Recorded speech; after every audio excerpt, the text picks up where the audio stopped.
Okay, so it's still buffing. Okay, all right, share your screen. All right, okay. Well, I think I'm live. All right, it looks like I was having some technical difficulties here this afternoon. Oh my goodness gracious. Well, good morning, good afternoon, good evening, wherever you may be in the world today. Giving honor and praise to God for waking us up this morning in our right minds, able body, to get up and get out here and do what we do. Welcome to Winning Life. Welcome to Winning Life and Winning Business. It's me, Tia Rodgers, ladies and gentlemen, to take care of your health, save, invest, and grow your startup business mentor. I just wanted to come to you today because I've been kind of grappling with the whole concept and the ability how to apply winning in life and winning in business. When you decide that you're going to be the um, the change in your life that you want to see, no one can be you but you. But what we do as individuals is we can share our journey, we can share our life experiences, especially if we have experienced it ourselves. Doesn't mean that we experience it the same way, but we do have a way of, how do you say, learning from one another, having the ability to learn from one another. And as I was preparing, having some technical difficulties, trying to figure out how to get everything going, we had internet issues, trying to get everything set up. But we're here, and I'm grateful if you are here. And if you are here, a little housekeeping. You can join in the comments, but you must subscribe. You must subscribe and like the channel in order to participate in the comments to our topics that we're going to be having moving forward. I'm going to be coming to you guys live. I'm playing around with a little bit of things here to see how I'm going to do it. So just look for us to pop up right now because our life is kind of full with a lot of things, and prioritizing is challenging. So, as we're moving forward, uh, today we're going to be talking about how to win in life and win in business. And I wanted to share with you all, if it's okay for me just to be me, Tia, today. You guys been following me. I come live every day on Facebook and share with you little tidbits on how to become better in life. That 1.6181 steps towards becoming better, overcoming life challenges and storms that's going to come your way. Some of them are beyond your control. How we respond to them is what is going to make the difference for the outcome of it. And I've shared going through some different life experiences, and it's just amazing that this morning when I woke up, that I realized that this was the month that I actually lost my mother back in 2015, which was 9 years ago. So 9 years ago today, so I guess it would be 8 years for actually deciding to go into business. But 9 years ago, I lost my mother, and this journey started um, from grief, trying to feel my way and find my way out, from uh, adjusting to not having my mom, still taking care of my father, and then losing him July, the year right after losing my mom. So the ground was unsteady. It was like a lot of uncertainty going on, trying to figure out life itself, because when you step out of the realm and you become a caregiver for your parents, there's a lot of life transition that goes on in that. So there's time away from work because you're running them around to doctor's appointments and trying to make sure the care is good around the clock. And it can be challenging. And returning back into the workforce, going back into the workforce because they have policies and things and procedures in place that they govern their job by. their job by. So that led to like a 9 week suspension. Um, took about 5 months to go through totally, but within those 5 months, I've made a decision.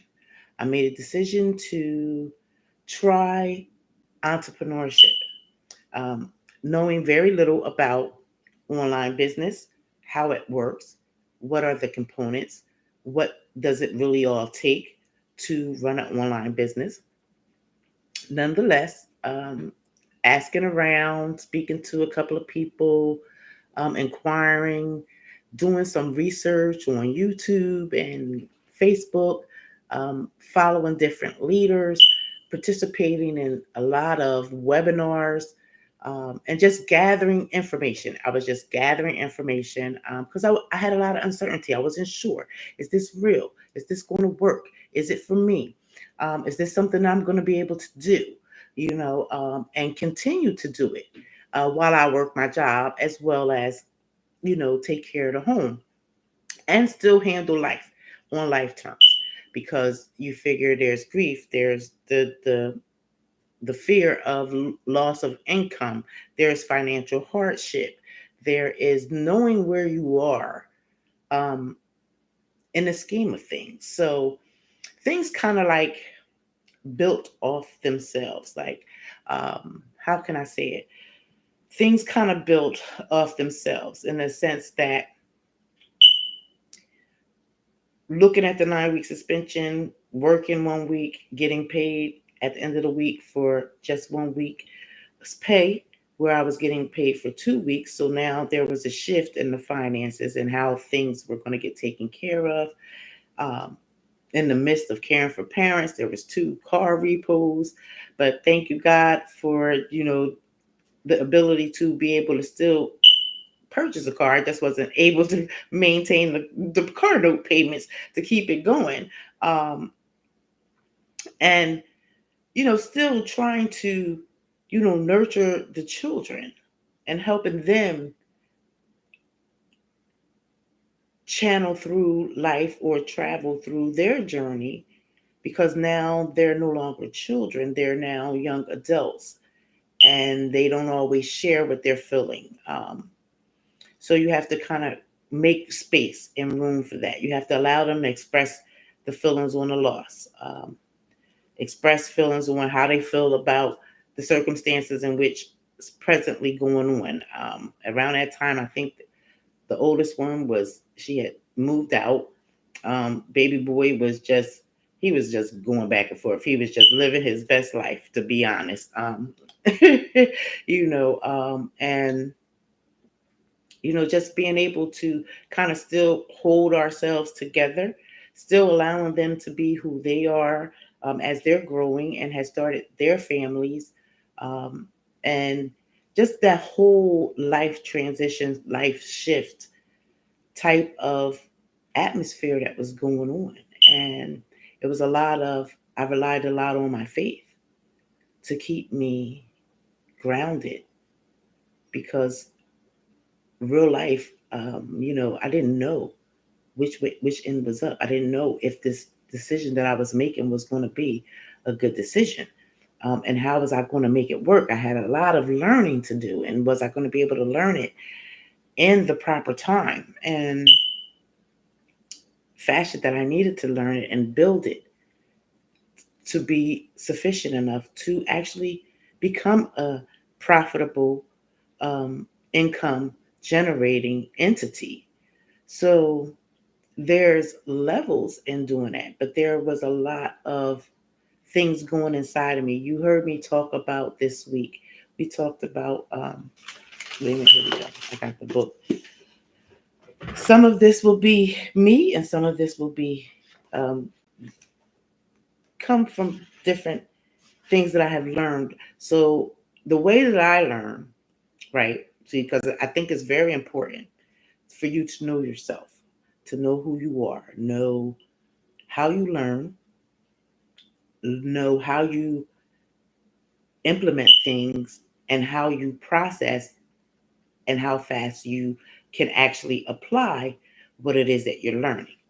You read the books, you could do all that, but then there's a time when you have to put it to work. So, in putting things to work, as I'm looking for the list that I have, all right, let me see. Give me one moment here. Oh, yeah, we talked about life not being a rehearsal, no dress rehearsal, right? Like you are the star from the moment that you are blessed to wake up. And the moment that you're blessed to wake up and live this life, you are. Oh, here we go. All right. The moment that you are blessed to wake up and you get up, an able body, look yourself in the mirror. What do you see when you look in the mirror? For me, when I look in the mirror, I see my mother's face a lot of times. So once I get over that initial shock, um, then I can see me. And once you see you, do what do you see? Do you love do you love the reflection that you're getting in the mirror? What is your perception, or what are your thoughts about that image that you're seeing in the mirror? Do you love everything about you? Because that's going to be the key to overcoming a lot of challenges. There's no real way to teach someone how to win in life and win in business. You have to have a winning mindset already. You have to have a winning mindset, positive outlook on life. You have to know that no matter what comes your way, that you are going to get through it, no matter how challenging. And challenges are going to come. And the moment that you say that you want something and you want to go for it, that's when everything is going to come. It's like everything comes at you, like what do they say? Everything will be thrown at you, even the kitchen sink, so to speak. And you have to really know how to stand strong in that process. So when we talk about how I got started, and it was a lot of pain. It was a lot of pain, still getting over the divorces, still getting over the fact that I raised these two beautiful children by myself, somewhat. I had some help along the way, and I'm grateful for them. Um, but for the most part, there was a lot of things that I needed to let go. Got to get over the fact that the other partner didn't want to participate in raising the children. It didn't really dawn on me until the children made a joke. One day I came home, and I tried really hard not to take my personal things out on them, but I'm human. And sometimes their things and your things collide, and it's just not the right time. So you may explode. So I found myself apologizing to my children when I could identify when I was wrong. The good thing about it was that we had open communication between one another. And I felt that is the best key to keep that open communication, because I didn't want them to go talk to nobody else. I didn't want them to talk to their friends and peers, or other outside individuals, to get a perspective on their life of who they are, because I created them. So I kind of had an idea of who they are, what they were made of, where they come from. I needed them to find out who they were and where they come from and where they thought they were going. So one day they were making a joke. I came home. The first one was, they were laughing, kiki kiki kiki. When mommy comes home and her eyes are like, I don't know how my eyes look, but my son would say, "Look in her eyes, Krisha." Like he said, "Look in her eyes. If she's not, like all there, like." Don't even mess with her. Don't even talk to her for a little bit. Let her get herself together, because she's really like wound up from the day. Because we know throughout our work day, different things can happen, um, and we try to leave it at the job, but in reality, you bring you with you everywhere you go. So it doesn't matter which environment you're in, whatever is going on in that environment, you're going to probably carry that along with you, and bringing it home is part of it. Um, so the one part was that they would look in the eyes to see, kind of gauge what my feelings were. Was I in a good mood that day? Was I in a bad mood? You know what I mean? Was I going to be approachable to even begin to start talking to even say, Mom, we want to sit down and have a conversation or whatever. Uh, and then one day they were playing around, and my daughter said, Mom, you're just a well, she said, Mom, you're just an angry black woman. And I said, what? I'm not an angry black woman. She said, oh, yes, you are. You're angry, So when she said that, I had to, we laughed and we joked about it, but it really wasn't a joke. It was something that I kind of took inwardly. And I had to begin to start really looking at that, because I didn't want to be an angry black woman. I didn't want to be an angry mother to my children. I want them to grow. I wanted us to grow together, because I was a young mom. I started having my children at the age of 18, fresh up out of high school. So I was a child myself when I gave birth to them. Um, and I kind of learned it along the way as I went. But so we kind of grew together. And luckily, because of the fact of having children and wanting to become better once they got of age to go to daycare, that's when I enrolled myself in college, because I knew I needed more than a high school diploma and a nurse's aid certificate, than to be able to build a life for them. However, that nurse's aid certificate was wonderful because it allowed me to create a life for them, to be able to at least maintain what I was doing at the time, to provide an income. So through that phase, you learn different things. And because my field was human services, what do we learn about? We learn about human beings, how they adapt to their life, how do they adapt to society, how do they adapt to their environment, how are their behaviors, how do they think, why do they behave and think the way that they do, right? So why do they make the choices that they make?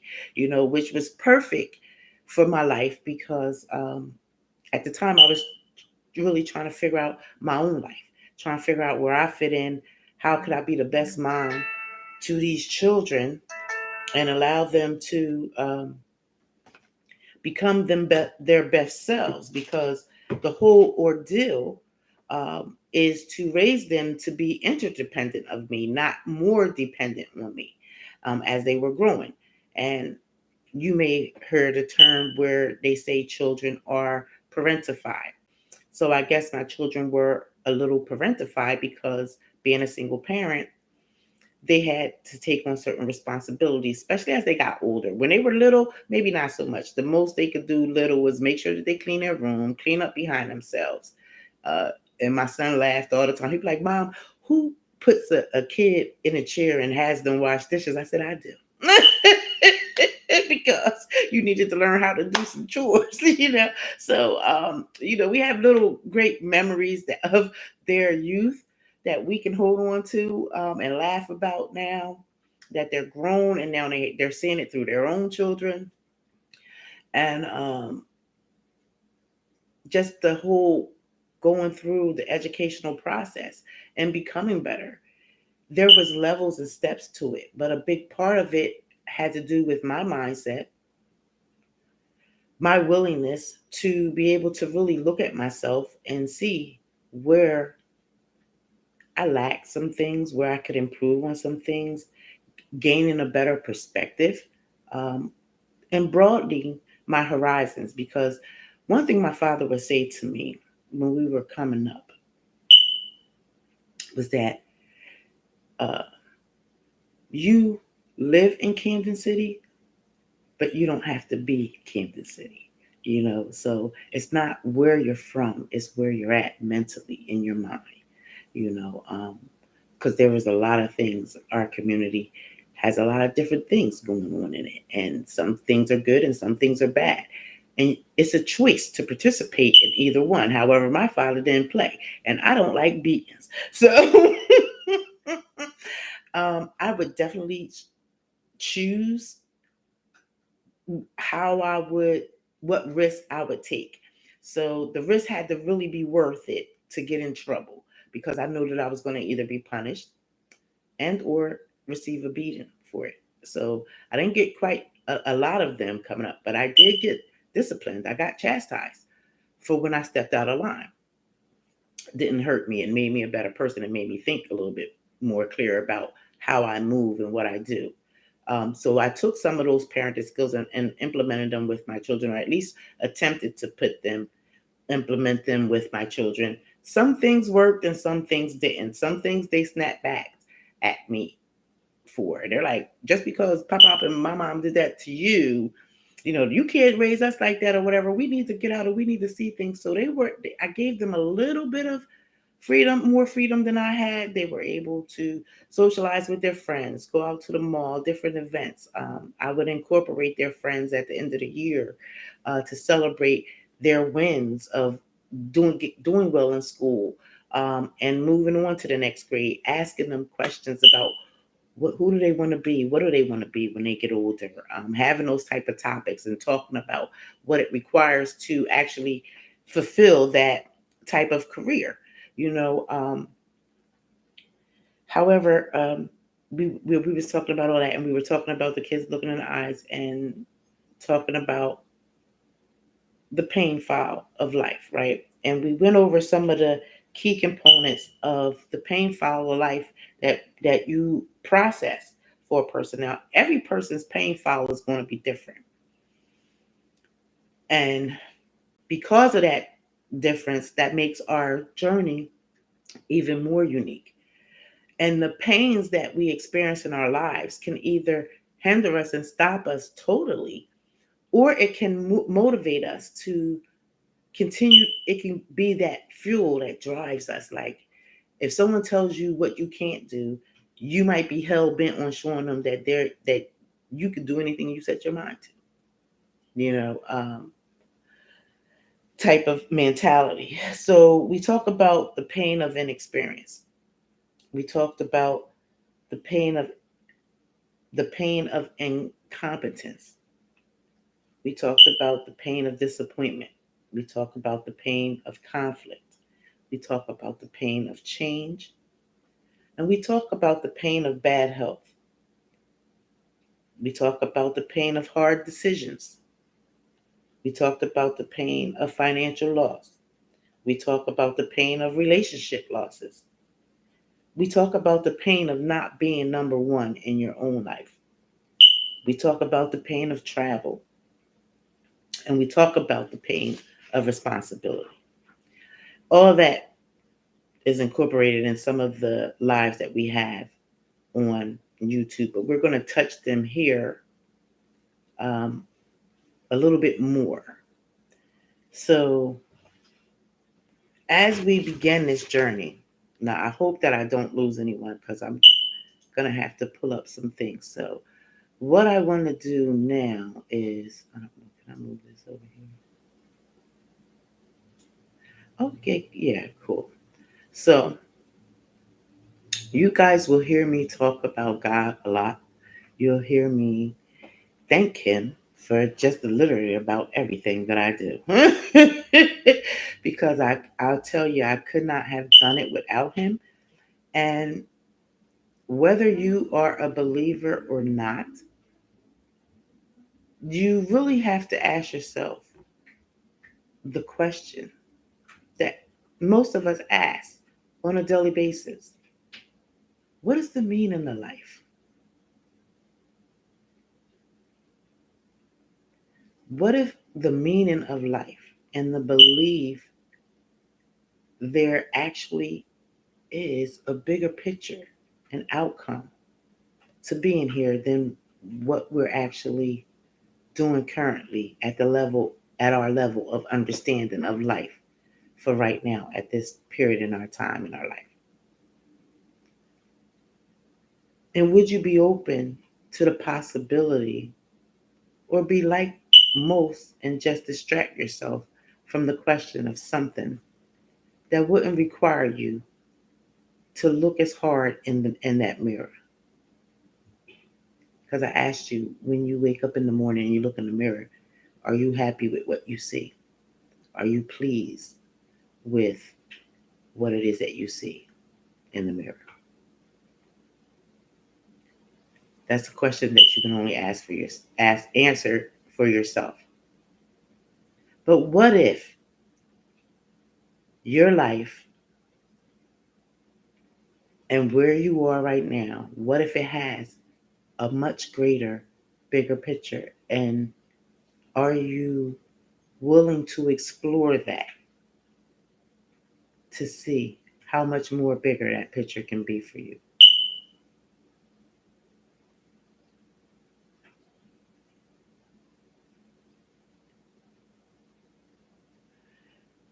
We know that as individuals, we're interconnected and we also are disconnected at times.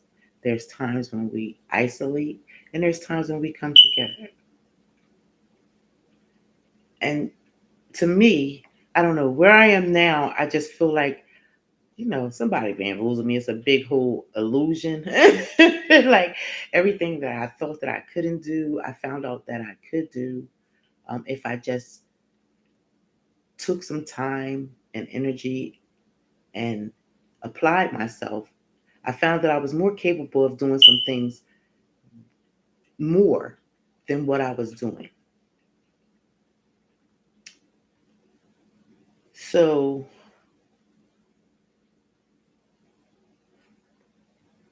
we talked about being um, made of our biological makeup, right? We're made of cells, tissues, and organs. And those cells actually create organs. And these organs operate our body. So at the cellular level, we're always replenishing ourselves and recreating ourselves because we know that cells can mutate depending upon what's going on inside the body. We also know now that the body can actually heal itself if we put the right things into it.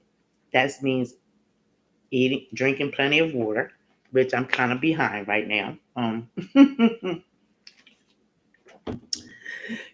The whole concept, I started trying to get more water inside of me by starting with a liter, because to go and try to drink a whole gallon of water a day, it's overwhelming. It would be too much. So I started with a liter. And so far with the liter, it takes me about maybe a day and a half to drink the whole thing. So that means that I have to consume more water because the body's primarily made up of water, right? To help the body do what it does. We know that cells can mutate from different um, things going on in the body. That's why we get cancer cells. And then there's things that we're exposed to genetically as well as environmentally that can alter some of our cells. Right? Stress is definitely one of them. Stress will kill you right out the box. But we have to learn how to monitor our stress and know what the signs and symptoms are when we are under stress. Because when you are being consciously aware of the call of your body, because your body will tell you when it's not feeling well. You'll get sluggish, you'll have aches and pains. And if you ignore them, they can really become detrimental to you. So you don't want to ignore it. You want to understand and find out what's going on with your body. I always encourage everyone to at least go for your yearly routine exam. Get everything checked out, get your blood work, all that stuff, get everything checked out to find out exactly where you're at. I did this not too long ago and I found out that I'm having a little issues with some blood pressure being a little high, but it could have been because of all the running around, going around, and then just actually being in a doctor's office, because we know sometimes the trip to the doctor's office is enough to give people anxiety, which can make uh, some of your readings kind of off. So they encourage you to kind of like be your own doctor at home and monitor your blood pressure, monitor if it's sugar, monitor your weight. So you'll get a scale. I'm in the process of getting a blood pressure cuff thing to so I can monitor it and make sure that nothing else is going on. And sometimes things are going on inside our bodies that we don't even know. But so that's why the annual exam is good, because the more aware you are of your body, the better you can take care of your body.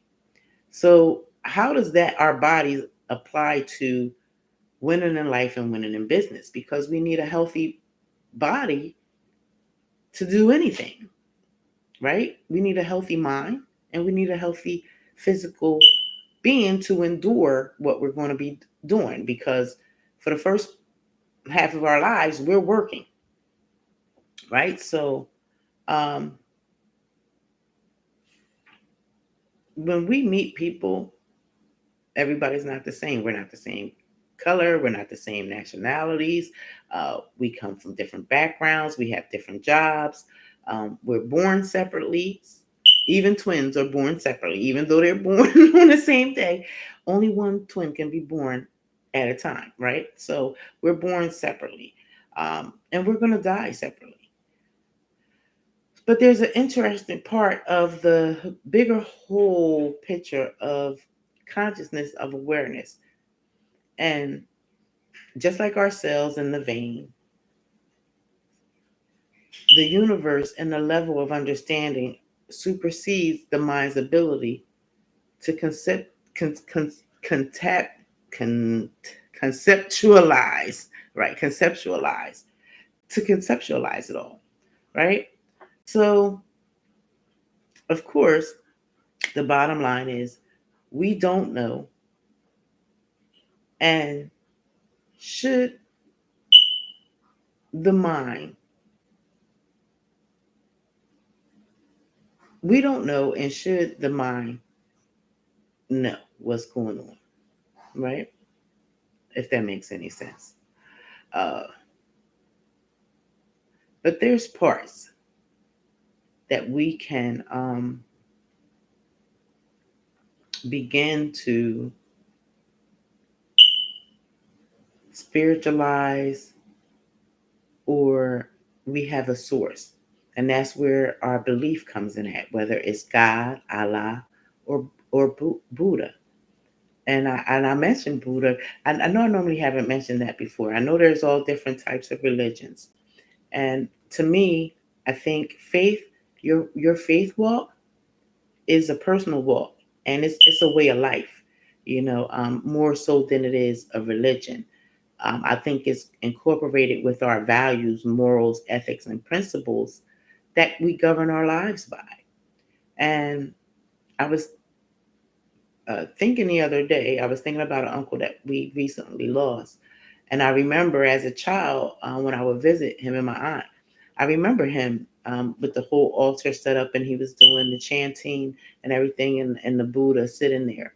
And I was like, wow, it dawned on me like how blessed I was to have a variety of different faiths right within my family, to be able to witness different things, to learn things. Of course, Christianity was the base. However, as some of my aunts and uncles got older, they chose different beliefs, uh, Islam and Buddhism. So, but nonetheless, there's only one God, right? So they had a practice that they do, or that they did.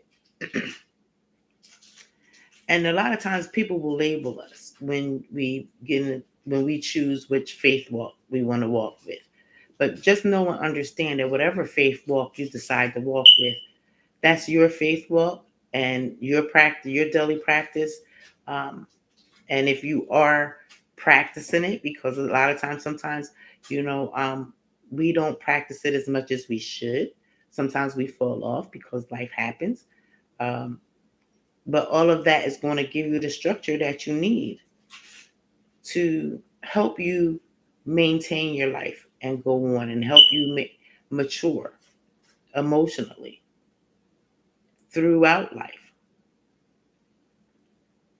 No matter how you label it, um,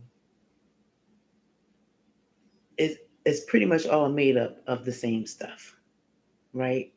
It's all pretty much made up of the same stuff. There's rituals that people do. There's, some, whatever the practices may be. Um, they do it like rigorously, just like getting up and washing your face and brushing your teeth every morning. So the same, that's how I feel about faith and God, because they go together. I know there was a question that was asked on the radio the other morning. I was riding in the class, and on Power, was it Power 99? I think it was Power 99. I've been listening to them a lot in the morning. But the question was, when you wake up in the morning, do you wake up first or do your eyes open up? So I kind of thought about it. I think you wake up first because your body knows that it's daylight, whether your eyes are open or not. I think consciously your body comes out of the sleep realm and you know that you're awake, and then you open your eyes to see what's going on. I don't know. You guys can let me know what you think about that question as well. I just thought it was an interesting question. So if when you think about how our bodies are made up, right, of cells, tissues, and organs. And then you think about the universe, right? And when you pull in the universe, you talk about God. God created all things, right? So he also created the universe. And the universe, when you think about it in our lives, we're just one small speck in the whole scheme of the universe. But yet, we're all made of all the same stuff. Because the universe is made up of what? Atoms, molecules, proteins, protons, neurons, all these things, right? So it's like one big chemistry class going on. So, when you look at life in that aspect, you can't really take it too seriously, although you should take your life very seriously because you only get one. Nobody has come back yet and said that it's that dying and is a cool thing to do. We know through our beliefs that we hope that they're in a much better place than where they are. And over time in life, I've learned to adapt the concept that why do I have to wait to die to get to a heaven? Why can't I just have heaven right here on earth? Right? Good question. And I think I asked that question pretty early on in my parenting. So when you ask questions like that, you begin to start implementing things so that you can create a heaven on earth. Doesn't mean that the bad things are not going to happen, but for the most part, you adapted that mindset that heaven is right here on earth. I don't have to wait to die to enjoy life, to enjoy what God's promise to us is. I have the opportunity to either create it myself and do it myself right here on earth, or collaborate with others to create heaven right here on earth, right? So if we're all made up of the same things, um,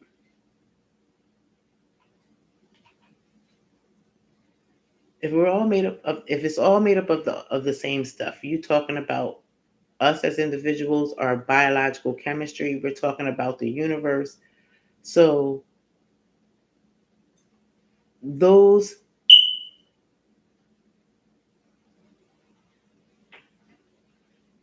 those feelings of feeling happy or sad,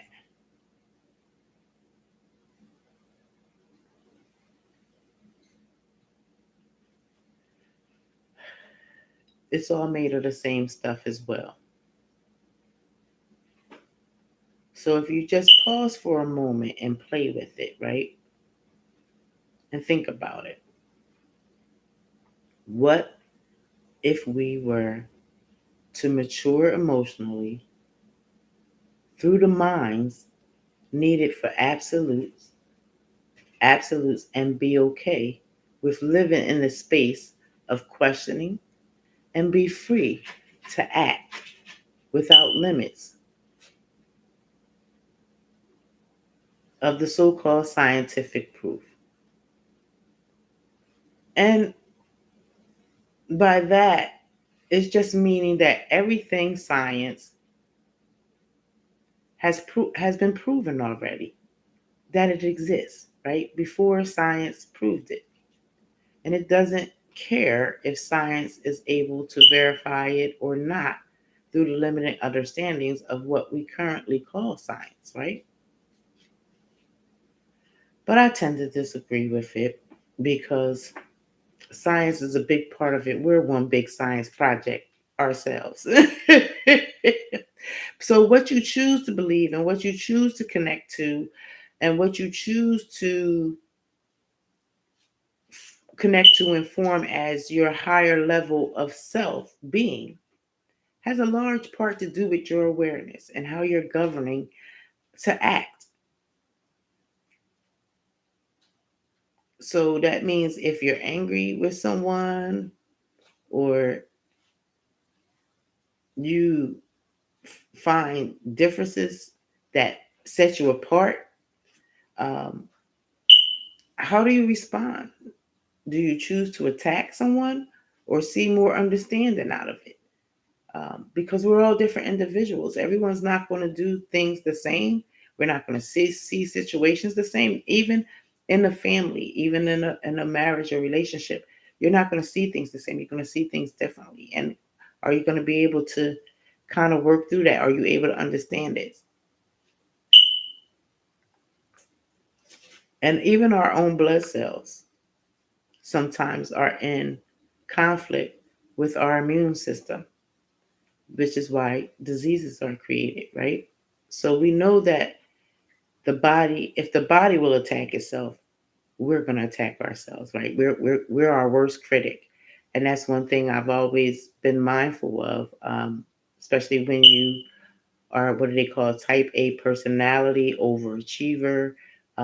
You just want to excel in whatever it is that you want to do. You want to be the best. You want to do your best and you want to be the best you that you can be. All of that takes a toll. So you don't want to attack yourself.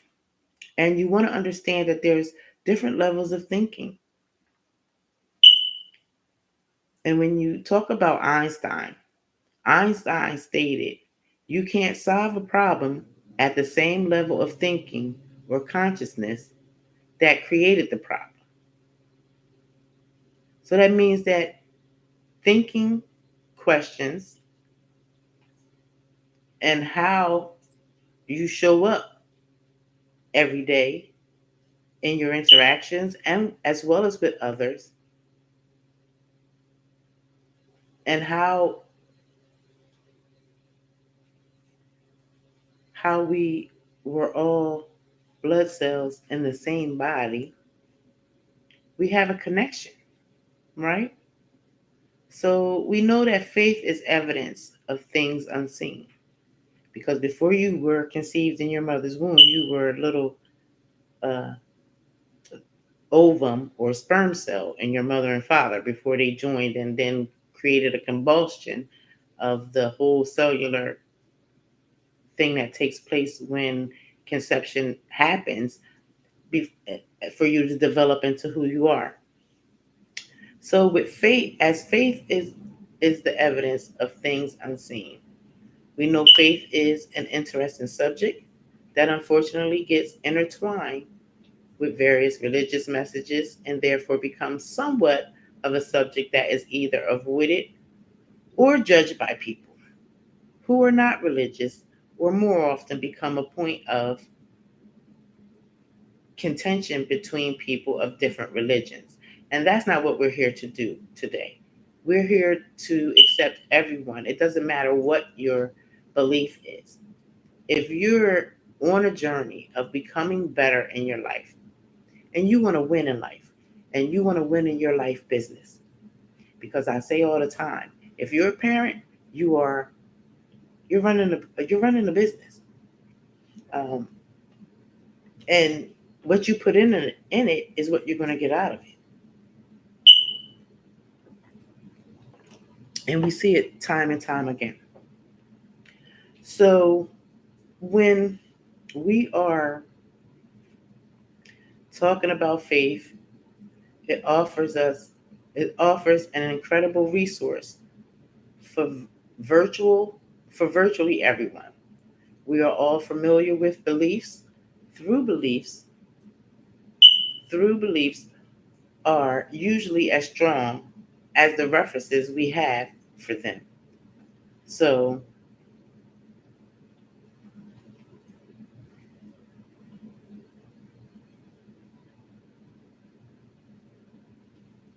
you got to be able to know the difference between religion and faith.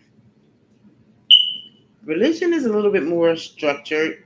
It has rituals, traditions, things, processes that it goes through. But faith is a whole nother ball game. Faith is really like again, I have to take it back to the universe because faith is different. And how faith is different is because the power of faith lies in the fact it needs no reference at all. None. Just the fact that you acquire faith in the belief that anything is possible and that you could make it happen. This makes it powerful and also accessible to anyone. When we get out of our thinking centered and operate more from our feeling center, faith can allow us to relax a little and let go of our death grip on how we think our reality should behave. And that's a very interesting thing about faith because you know how because you know my term is always life be lifing and we be living because life really do be lifing, and because we're all different types, we're all different kinds of individuals, we're not the same. We're all are striving towards goals. We may not go about them the same way, we may not view them the same way, but yet we're still working towards them. But in the inner realm of it all, we can judge one another and we can be um, a little, being judgmental doesn't help us. It kind of hurts us a little bit because I always like to say that words are very powerful. And sometimes we think out loud and you think people don't hear you, but people really do hear you. The thing is whether or not they respond to you.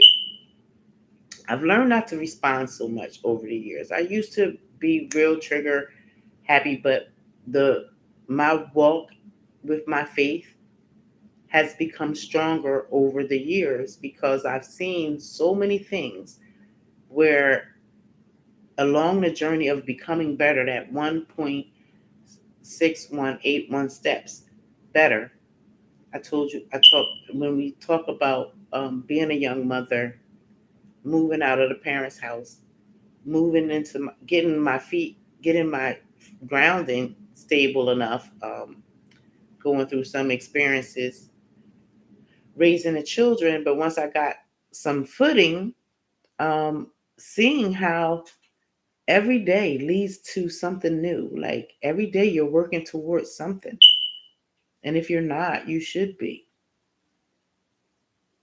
Because whatever it is that you're doing in your daily activity is going to show up in your life later. It's gonna show. Were you doing something positive or were you doing something negative? Did you make the right choices or did you make some not so right choices? I made a little bit of both. I made some not so right choices and I made some right choices. And I guess my life shows that. It kind of mirrors that. Um, and when you're setting goals, you have to set yourself free of the need of instant gratification, because we want it like yesterday. And I think the generation now is even more so, so microwave. Like they want to, they want it now. They don't want to wait. They want everything fast. And I wouldn't say that's everyone, but like it's kind of like the nature of the beast, or where we are in time right now. Because if you think about it, these months are going past fast, and they've been going past fast for quite some years now. Like we're here at March, and those of you that follow me, um, or have that listen to my voice or enjoy my commentary, you'll hear me say 90 days, you'll see a difference in your life. No matter how big or how small, you will see a difference. And we're on that 90-day mark, ladies and gentlemen, right here on March 23rd, 2024. We started out, well, we started before January, but we're on a journey. We're on a path of becoming better, and we're doing things that we need to do to put ourselves in better positions so that we can be better individuals, better spouses, better parents, better children, better siblings, uh, better aunts, uncles, whatever it is that you're trying to become better at. But we know that it's the 365-day journey that we're on that allowing us to improve. And there's always going to be something. There's going to be a distraction. There's going to be a loss. There's going to be some kind of disruption in your life that's going to come along. But how do you stay focused? How do you remain strong in the midst of life storms? Because one thing I noticed, that distractions, losses, and storms, they may come, but they don't last forever. And how you navigate through them is going to make all the difference. But it's what we do in our daily activity is what we're thinking about life, and where we are, how we feel about it. How do we perceive it? Do we think that it's even possible? Do we think it's attainable for ourselves? So most of us only set goals we know how to achieve, or are less stressed by problems and challenges, and we know how to solve those. The thing is,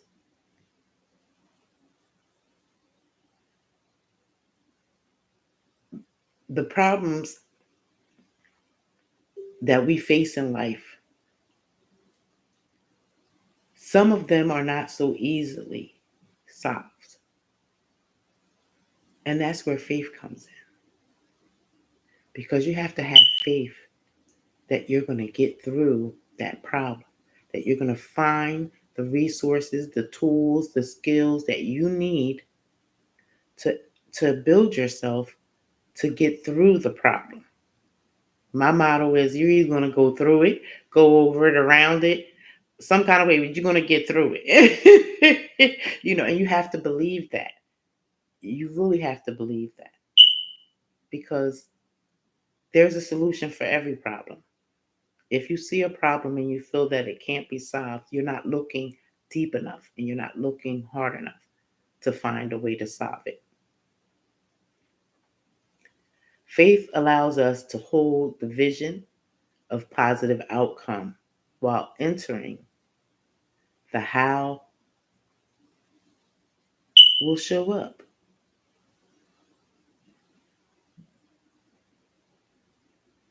And in many cases, this becomes a self fulfilling prophecy, as what was preventing access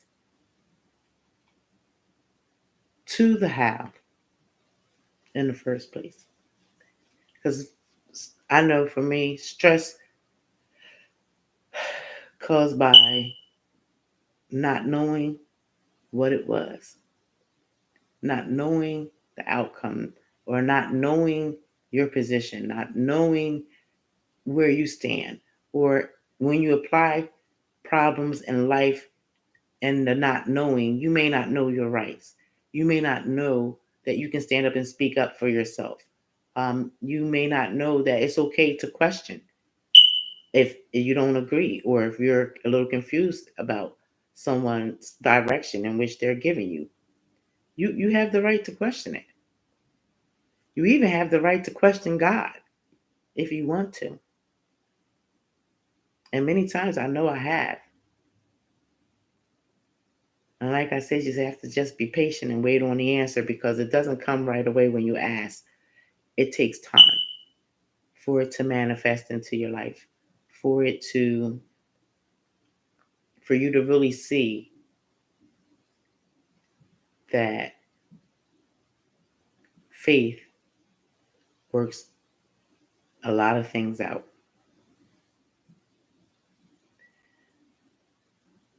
So my next question is to you. Do you have more faith than friends? And does the people that you surround yourself with, does your friends have faith? Not that it's a competition of who has more,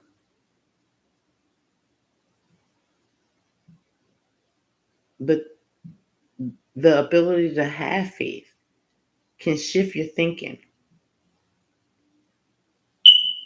when it comes to knowing life happens for you rather than life happens to you. It could be the game changer. How do you know that the situation that you're going through or have gone through wasn't there for you to grow you? I found that a lot of the challenges that I had over my lifetime, the problems, a lot of them I created on my own, some I didn't, but for the most part, each challenge, each problem that I came across helped me grow more as a person. And it either made me go deeper into myself to make me understand who I am, showed me that I had a little bit more gumption than what I was probably giving myself more credit for. And a lot of times you have to admit it for yourself. Are you really giving yourself enough credit that you can do what it is that you do on a daily basis? Many of us don't. And that's what holds us back. But it's not meant to hold us back, because you are more powerful yourself just by shifting your mindset. That's how powerful faith is.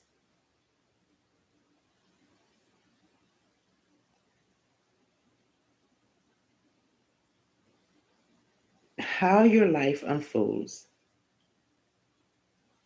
Faith is an interesting subject that unfortunately gets interwoven with various religious messages, therefore becomes somewhat of a subject that is either avoided or judged by people who are not religious, or more often becomes a point of contention between people or different religions.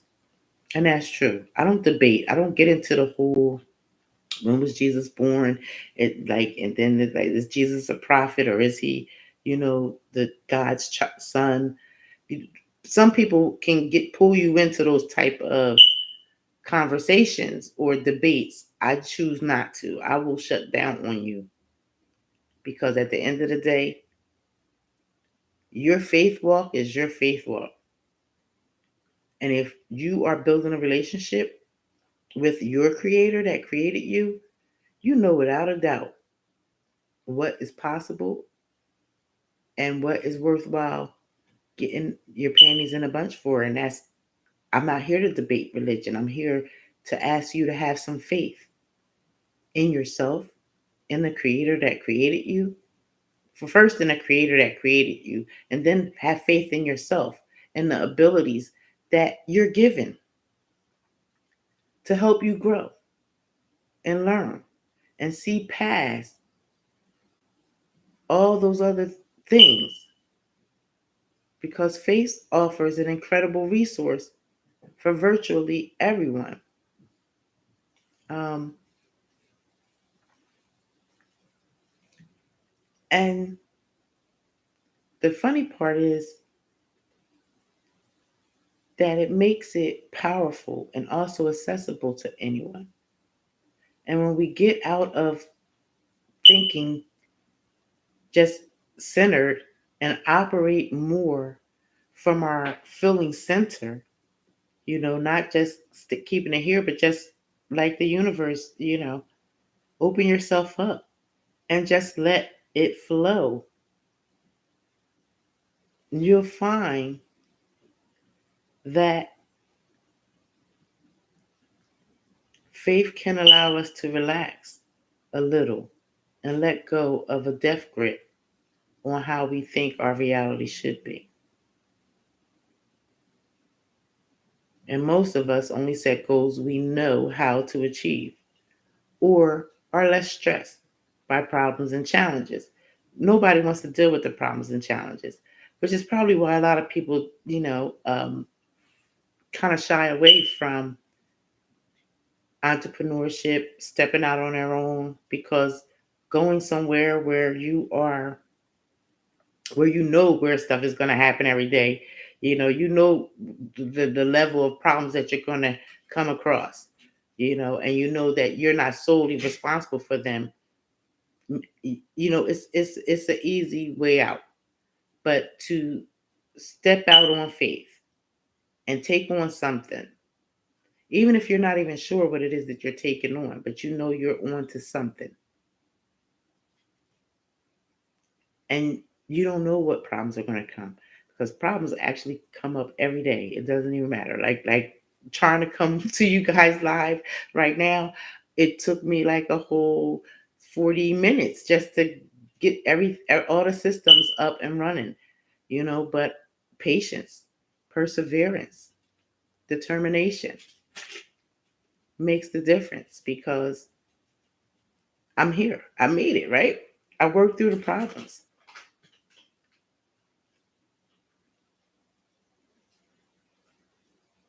So, when it comes to how to solve a problem, where do you think faith comes in at? Faith allows us to hold the vision of a positive outcome while entrusting the how will it show up. In many cases, this becomes a self fulfilling prophecy as what was preventing access to the how in the first place.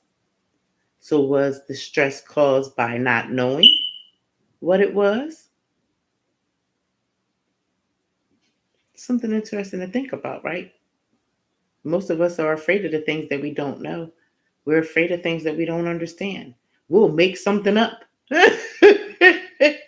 to avoid even having to deal with it, So, having more faith, after all, one simple shift in thinking, such as knowing life happens for you rather than life happens to you, could be a game changer in how your life unfolds.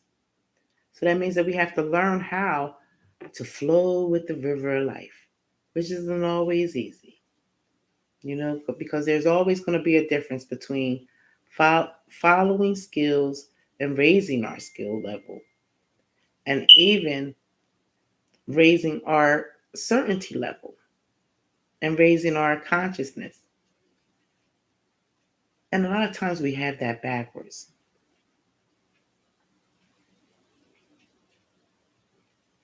A lot of people are addicted to learning more, doing more in the hope that some level that it will give them the certainty to move forward. As if your change and your level of consciousness and your behavioral will impact your skill set and your certainty will flow. Now, I love it, because since I've been on this journey for quite some time, a faith walk. I've been on a journey for quite some time of just getting to know who I am and being aware, more aware of who I am and what I want to have in my life and what I don't want to have in my life. You can get into even common debates over whether to stay informed and watch the news or not watch the news. You know, people that watch the news will tell you, you need to watch the news. You don't need to know what's going on.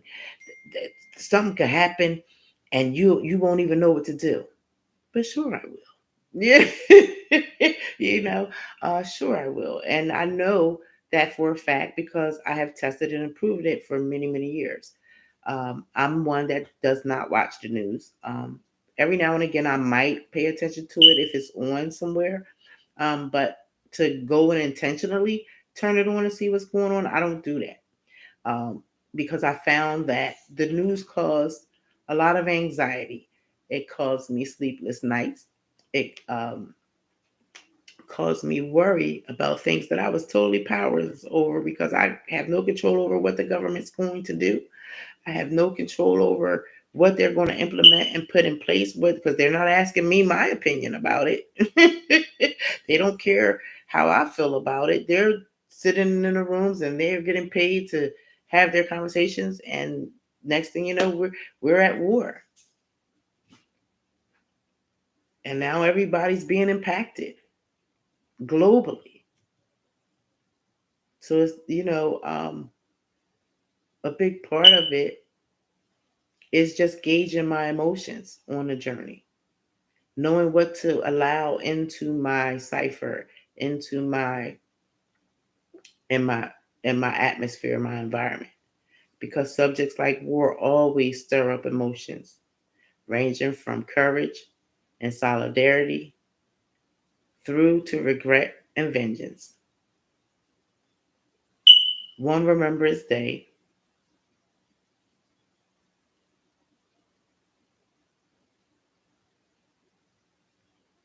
there was a focus on the fact that millions of human beings on all sides of the battle gave their lives for something that stood up for belief in and marched on. That aside from the legacy and freedom they left is an inspirational lesson for the rest of us. So let us hope at some point during our lifetime we can at least walk in the footsteps of their bravery for a cause we too would stand up for with such conviction. A cause that inspires us to greatness with hope, not through conflict. A cause that inspires us to make use of the legacy that was left to do something good with. A cause that speaks from our hearts, not our battle plans. And for the cause, we will be legacy that those who paid the ultimate price will be proud they allowed us to believe in.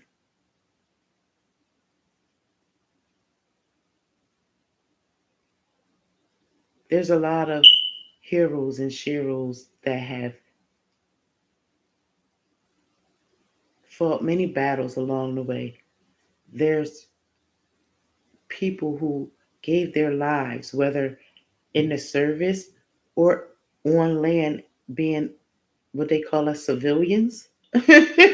I'm learning the different terminology. I swear, I was a private one time in my life. That's why I like the movie Private Benjamin. It's so good. But as a whether as a soldier or as a civilian, there's people that stood up for our rights. There's people that stood up for what they believed in was right for us, and some of them lost their lives. We still have some left. They're older now, so it's behooves us to honor them um, before they go and take the story with them. We got to try to get it all down. But have you understood that through this process that you could be one of those people as well. You could be one of those heroes or sheroes in your own life simply by having faith, getting to know yourself better, deciding that you want to win in your life, and stepping out on faith that you have all that you need to acquire what it is that you need to fulfill that journey, right? And we know that in life and in faith, things aren't going to always go as planned. So you want to be able to be flexible. And flexibility is something I had to learn because I found out along my journey that I have control issues. I'm a control freak. I want to control everything around me. Like it has to, if I have a plan set for a day and one thing goes off awry, it used to send me in a tizzy. It used to like drive me nuts.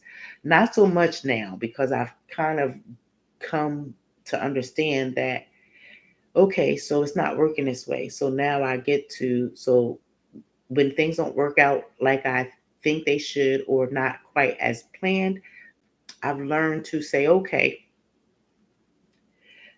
for me, this is a problem. So how can I solve this problem? So I'll work on things that I can do or work on the things that's outside of the things that's beyond my control. I'll take a quick assessment and I have to ask myself, well, what out of the situation, what is it that you can control? What is it that you can do right now that is going to help you to kind of move beyond this point?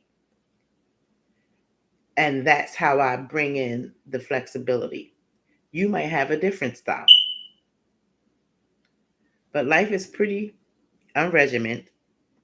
Life is a pretty unregimented experience. And while it is good to have rituals and have targets and goals and focus, you need a degree of flexibility. If you're in touch with a certain level of inner guidance, inner truth, whether that comes from meditation or being in the flow, then you want to affirm, well, as a firm believer, that people meant to meet will be guided to that experience. And that is so true. I can't explain it to you, but I know it's true because it's happened. If you are, just focusing on, like, yes, we want to reach our goals. First of all, if we're achieving the goals, then they were too easy in the first place. And we needed to set bigger, more larger goals. But when things are going awry, sometimes it's good to take time and find that space to just sit back and free yourself from it all. And but you have to notice that there are no straight lines in nature, and that only the mind thinks in straight lines, which is why virtually every straight line you see is man-made. You want to look at a river from the air. I like to look at the ocean. You can look at the river.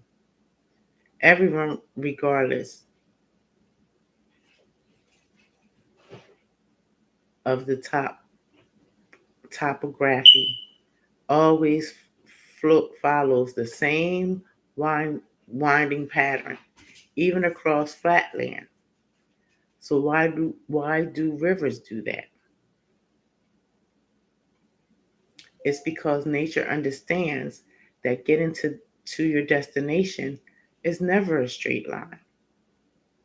But also there is a law in nature that states it never wastes energy in vain.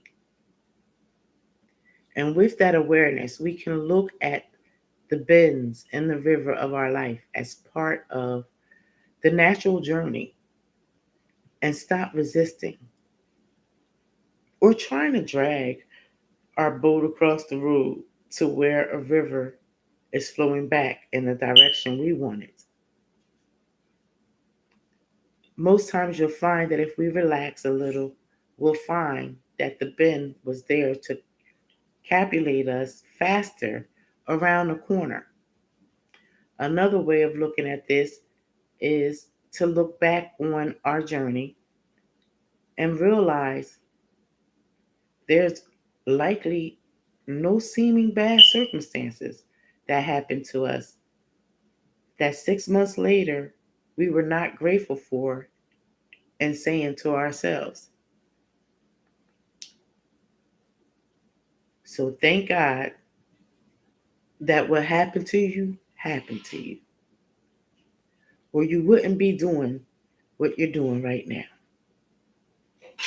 We have to trust the flow of the river. Nature is much smarter than our limited intellect. So we have to stop fighting the current and allow it to take you to your goals by different routes.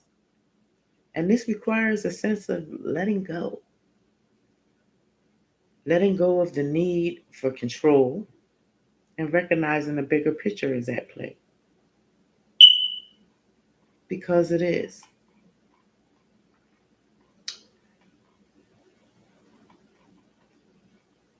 As you are on a journey and you're embracing your faith, you're setting your goals, because life be lifing, right? Life definitely be lifing. And you just can't uh, stay stuck or trying to control something that you can't control.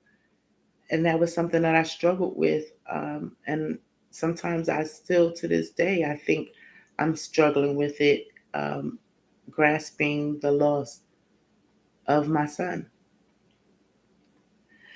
There's good days and there's bad days. Um, there's, some days where you don't want to get up and go.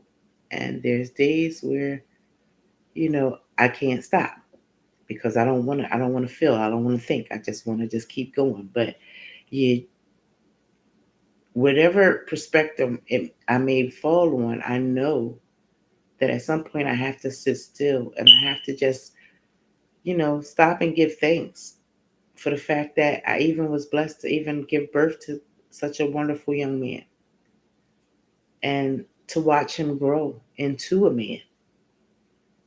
I think the bonus part for me was watching him be a father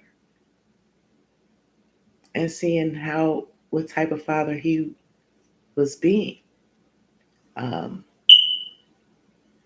those are the things that I hold on to. Every day is not a good day, but I know that,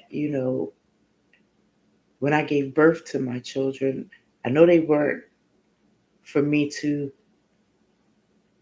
how do you say it? They weren't for me to hold solely to me. They were a gift given from God to me to help guide them because they too have a born date and an expiration date that no one knows. Unfortunately, we found out his was at 32. Um, but still in all, it's what they do in a dash and what you do in a dash. It has a lot to do with knowing who you are. You know, coming from a strict family background, I was raised in the children are seen, not heard. You speak when you're spoken to, and you didn't talk back because talking back could help you lose some teeth. Um, I pretty much did what I was told, and it carried on into my adulthood. Um, some people perceive it as a weakness. I take it as a strength. Uh, but my faith helps me navigate through different life challenges, which takes me to the pain of inexperience because you don't know what you don't know until you realize that you don't know it and then you start finding out about it. And it's through education that I learned a lot of different things. about life, um, whether it was a formal education through an educational institution, or whether it was education just peer to peer in a group of like minded individuals coming together and having a conversation about life aspirations, life goals, what type of life you want to live, um, and what steps you're taking to get there. You know, you kind of, when you hang around movers and shakers, you have no other choice but to become a mover and shaker, because you'll get left behind if you don't become one. And it doesn't mean that you're going to continue to stay on that path with those movers and shakers, because movers and shakers, they move around. And I learned to understand that individuals are a part of your life for a reason and a season. And those genuine, loving individuals that are going to be there for a lifetime, you'll know those too. You know, so you have to learn how to not be so possessive of individuals and allowing them to be who they are and letting them flow, because people have to go through life and experience what they have to experience, because your path is different, my path is different, and the next person's path is different. We all born with a purpose, whether we identify that purpose or not. And when we say we're born with a purpose, it doesn't mean you're born with one purpose, because when you look at life cycles and how we mature as humans, each life cycle has its own circle of people. Um, and very few of those people stay with you the whole journey. But then there's a few that will. I don't know, this me and my little Shih Tzu. She gets into stuff all the time. Um, but it's a journey. And when you're on a journey, you are going to be the you are your greatest asset. And I say that, I can't stress this enough, of how you are the greatest asset. You are the beginning and the ending. What you are, what is going to make the factor in winning in life and winning in your life business. And I like to call it life business, because our mission and goal is to help build stronger American families. We know that American families have been under attack for a long time. And over the years, I hope the computer doesn't go out. Move, Mia. Um, Over the years, traditional families have changed. So we've gotten away. It's not so much that we've gotten away from traditional families. We still have traditional families, but when you talk about families, families have taken on different. Um, it has a different look now. It's not the same as when, like, 50, 60 years ago.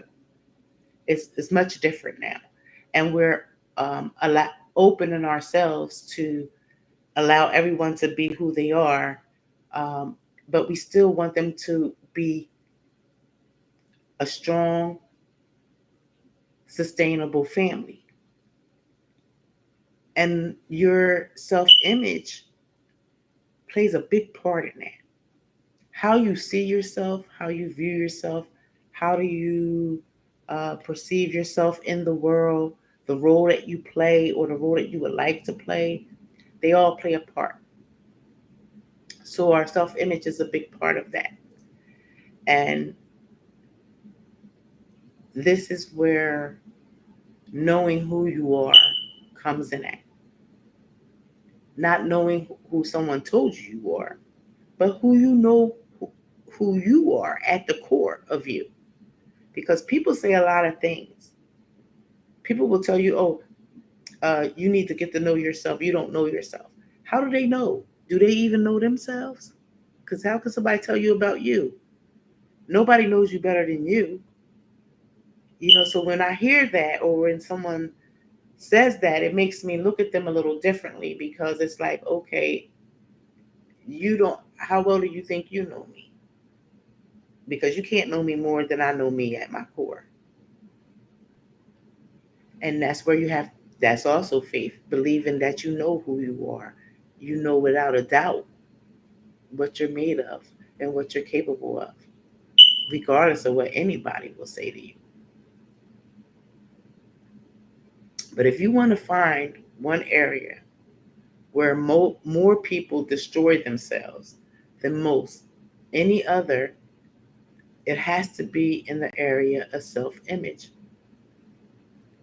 The tendency to be our own harshest critic is a habit conditioned by a lifetime of poor mental dietary habits. So, mindset is important. From comparing ourselves to others to buying into imagery and often unattainable standards of perfection, we beat ourselves up with the stick of not good enough, hoping it will reshape us into what we think we need to be. Of course, the antidote is simple. You want to look at yourself naked in the mirror and laugh your imaginary socks off. Now when you look at yourself in the mirror, I don't know. I've just learned to just love myself. I've done this exercise of looking in the mirror, just totally naked, and learn to love every aspect of me, because from birth to now, I was different sizes, different shapes, and different weights. And I think this is the most fullest weight I've ever been in my whole life. And at first, it was a little like unbelievable. I'm like, what is going on? Things are fitting tightly. I had to get new clothes and stuff like that. But then when I looked at myself in the scheme of things, I just decided to just love every part of me, as I continue to work on them, because I know that some parts I can kind of fix, and some things they're just going to be there because that's just how God made us, and it's just going to be there. It's not going nowhere. So I have to learn how to love it. And you have to learn how to do the same. So if you have not done this exercise, you might want to try it maybe later on this evening. Just stand naked in the room in front of your mirror or wherever your full length mirror is, um, and just gaze at yourself. Look at the beautiful thing that God created called you, and tell yourself why you love all the different parts of you. This allows you to get all of the judgment out of your system and see what's left. You'll probably find out that the only thing you'll be laughing at is the ridiculousness of how silly our former judgments of ourselves were, and recognize the exquisiteness and the unique individual expression of who you really truly are. There are many flowers in the garden, and none of them are faulty. But if we think we need to be born a rose in order to be happy, we will miss the joy in being the already perfect tulip we are. Now we know no one can or will ever love you more than you love yourself. Well, I know nobody's gonna love me more than I love myself, because I love me. I've been loving me a long time, um, and you should love you too, because you're amazing, you're beautiful, and God created you. So, out of all the messages and insights contained in our talk today, this has to be the one most powerful one. And I want you to hang on as we talk about what made us stop believing we were worthy of our own love in the first place.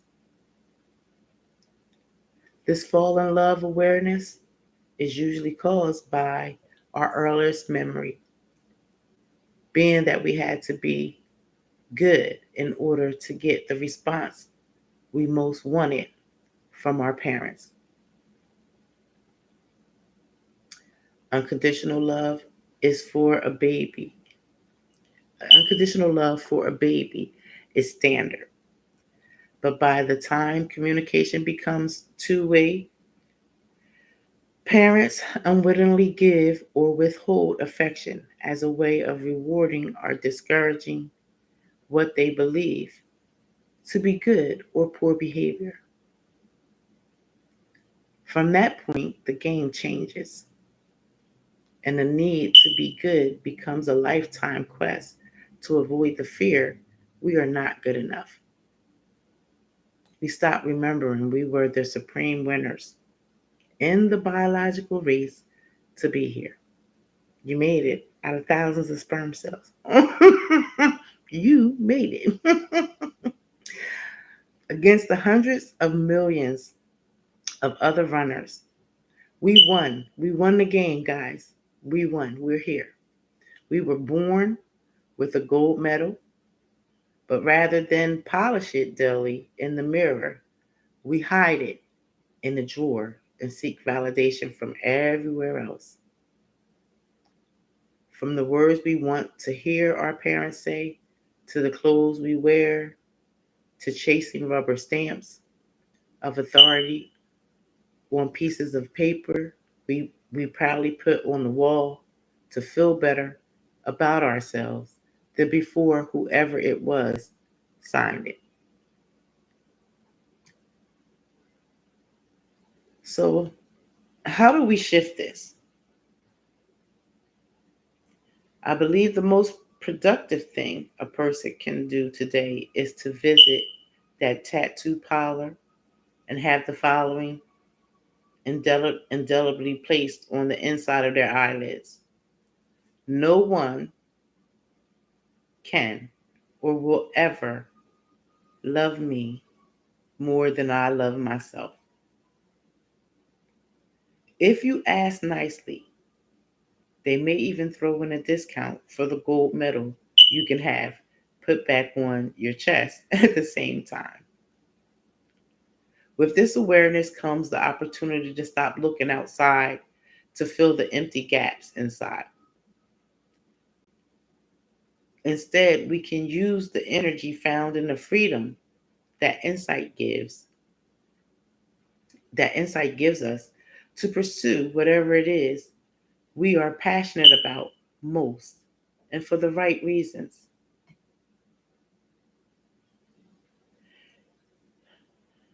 In short, we want you to know that the most important like on our Facebook updates is the one we genuinely give ourselves before we've posted it. From here we can start to shine our light. After all, we have far more in it than we realize as long as we never let anyone, least of least of all ourselves, ever say different. Have you ever heard of goop? Peter Sage uses it a lot. He talks about goop. And it's,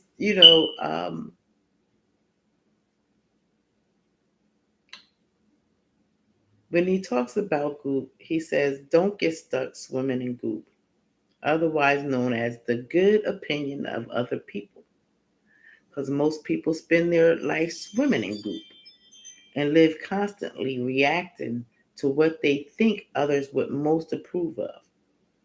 Over time, we become an unconscious adaptation machine, always changing our behavior to suit what we think will get either the most favorable outcome or the least painful response from the people around us.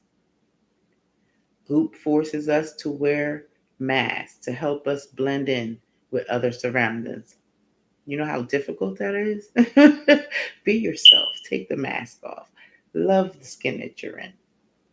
If you can unstick yourself from goop, you can become the example of freedom that can inspire those very same people to break free themselves. There is power in walking your own truth without apology or regret. Ignore anyone who tries to say you cannot be do, or have anything you want to do or have. Most of the time, they are simply projecting their own insecurities onto others in an attempt to feel better about the limitations they have accepted themselves. Give yourself the gift and break free of the goop by recognizing and forgetting. Because the truth is that nobody has the right to tell you anything other than how amazing you are. True freedom and happiness comes from getting your approval from the person in the mirror. Once you have that, no one else's opinion can hurt you. So, we, how many people have been subjected to goop, good opinions of other people? I'll be the first to raise my hand. It used to impact my life a lot in the beginning. And then um, I just realized who I was, and the more I got to know who Tia was, like I said, you got to know who you are from the core. You got to know, undoubtedly, unshakably, know who you are in order to live this life. I seen a clip on TikTok last night. I was flipping through as I was trying to wind down from the week and the day's events that took place, and it was a clip of Whitney Houston and her mother, and she was telling a tale that we all probably grew up with. Who hasn't had a mother that told you you won't run from nothing or nobody, right? And it's always told that if you pick the big mouth one, if you grab the big mouth one, the one that's doing all the talking, and you give them a licking, a good licking, that everybody else will back down, right?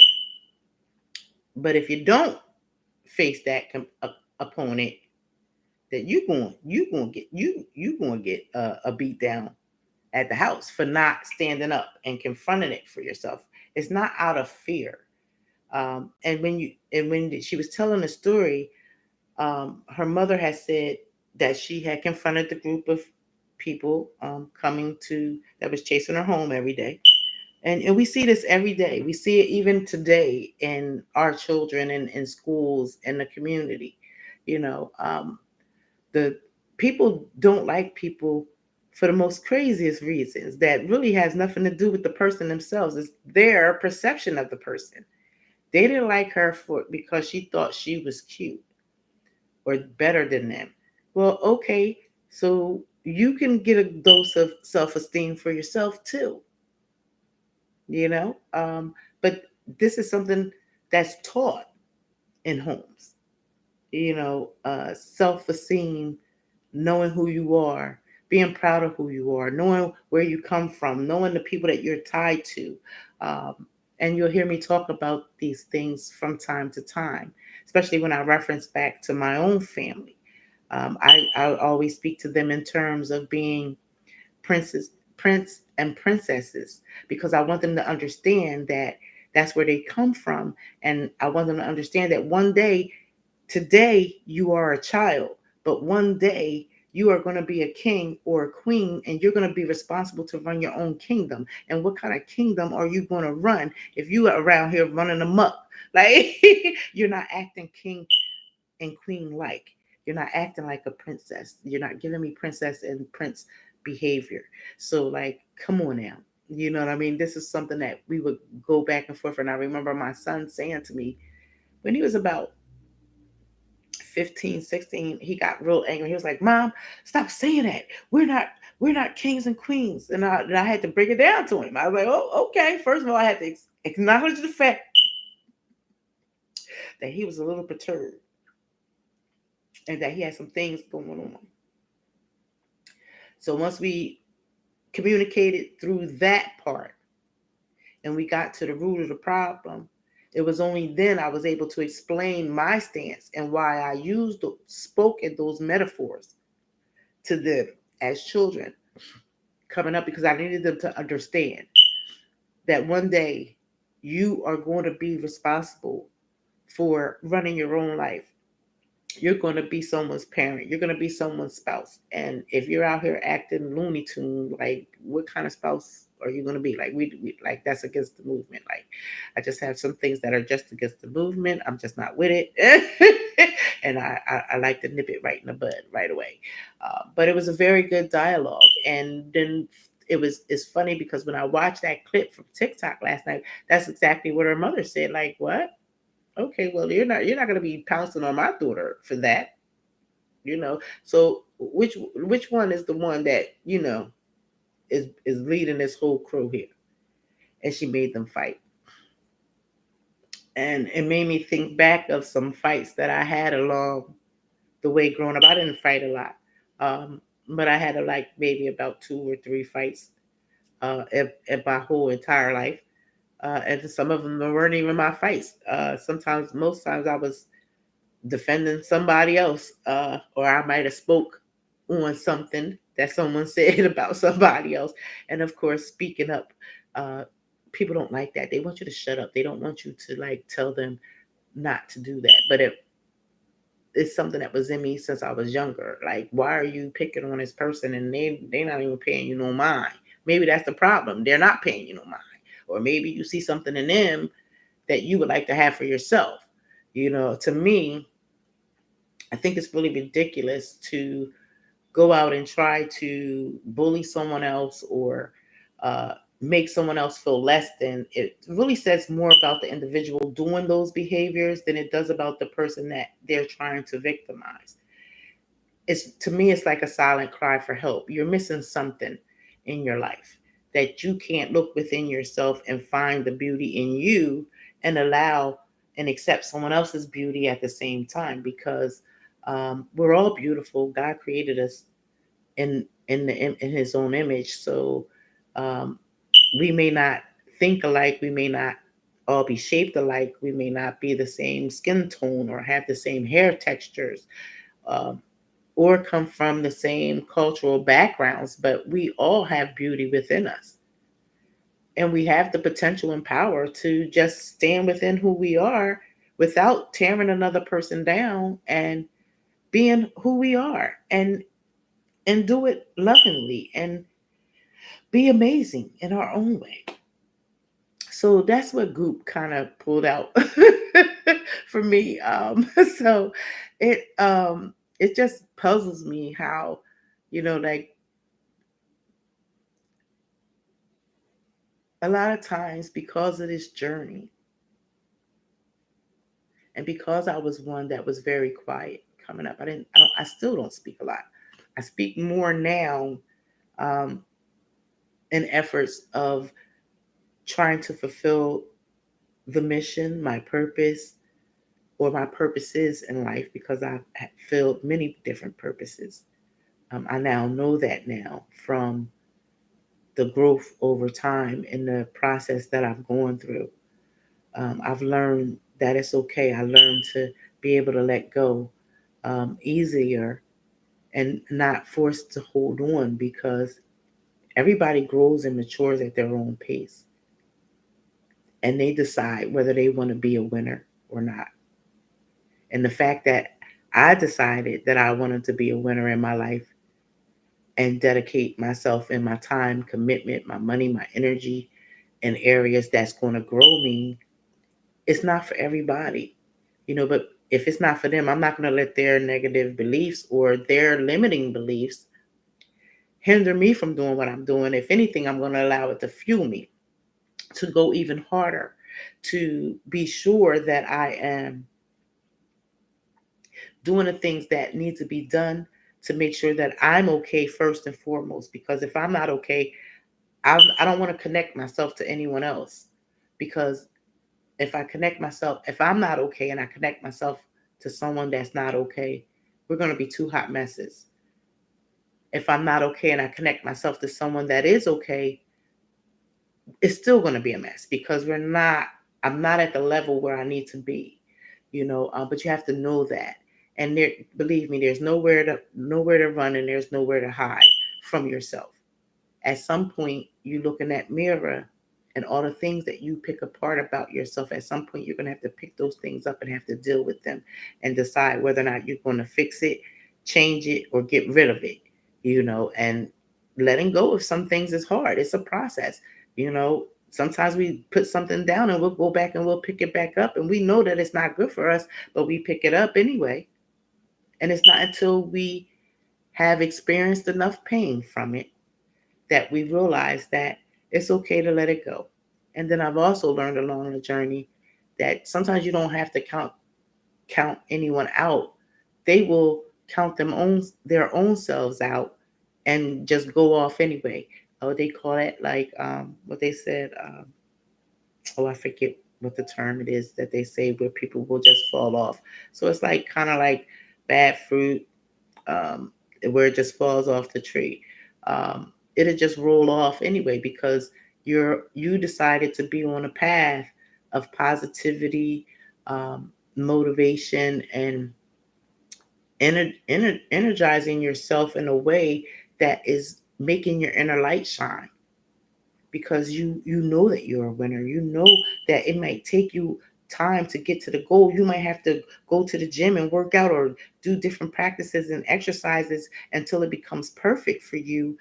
But when it does become perfect for you, man, you could be on fire. And nobody can stop you. Then your light is going to shine so bright.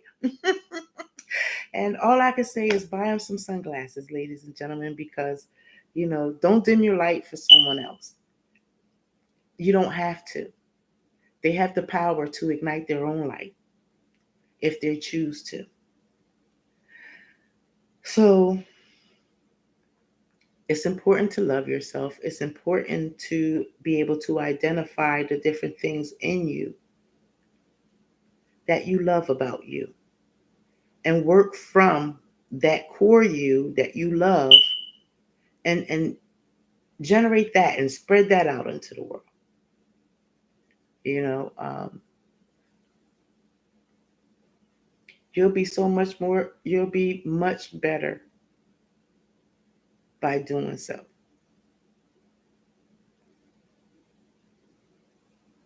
Never try to be better than anyone else. My greatest competition every morning when I wake up is me, because I can't compete with anybody else. First of all, it's too energy draining, and I don't have the time to kind of like clock someone to see everything that they're doing to try to mimic it in my own life, because that what they're doing may not fit my life. Um, so be be okay with being who you are. What God has for you definitely is going to be for you. Nobody can block it. Nobody can take it away from you. Um, mm, sorry, I had a little something on too. Only you can block that. Because when you try to be better than others, it can end up being a never-ending, tiresome battle with rules we can't control and forces such as pride. Pride has killed so many dreams, and that don't serve your best for the long-term interests of your well-being and who you're becoming, as well as who you're being right now in your life. It always is it always conditions us to contrast our self-worth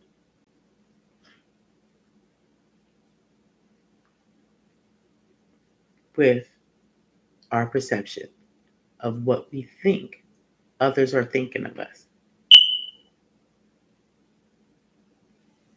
And it's usually a million miles from the actual reality, as most people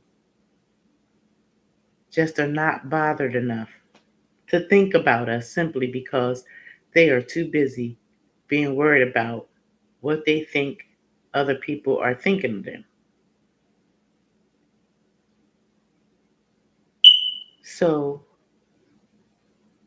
it also drives us to come up with ways of constant seeking more goop. And we don't want that, right? Nobody wants no goop. We don't need people's goop. This takes the form of patterns we become very good at, such as approval. And that's where we're like, hey, look what I did, and let me tell you about it. Please let me, you know, to a symphony.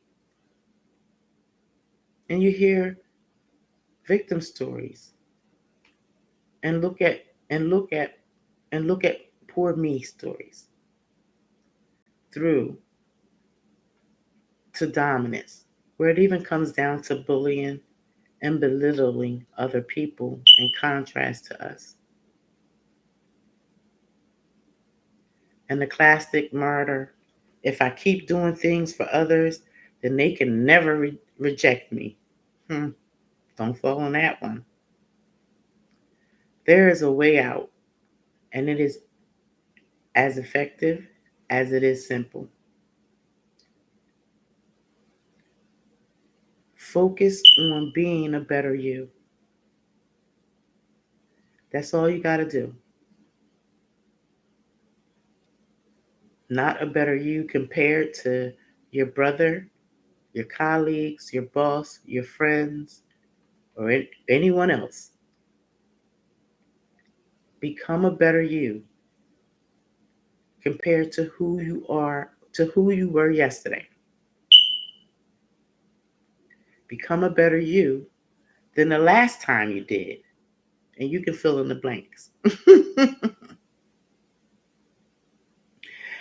And better doesn't necessarily mean stronger, faster, or smarter. A better you can and often does mean kinder, more humble, more compassionate, more selfless, and in general, wiser. And dare I say it, more loving. You want to unhook yourself from the need to prove anything to anyone. If you know your values and if you are not harming anyone else, then you really only need to rate your current self against your past self. It's a much more satisfying game, one where you control all the rules, one where the reward is instantly realized and that no one can take away from you.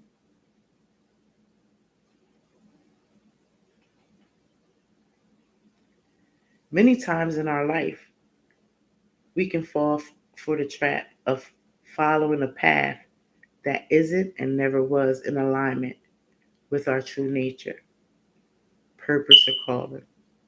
Has anyone ever had that happen to them? Have you experienced that? Instead, we exchange our fear of failure for choices we think provide a safe option, one with more certainty, routine, and predictability. The quintessentials, Foston bargain. And while this can seem fine to start with, it soon becomes harder to ignore the inner voice that tells us this false path is not the one we're born to follow. The challenge for many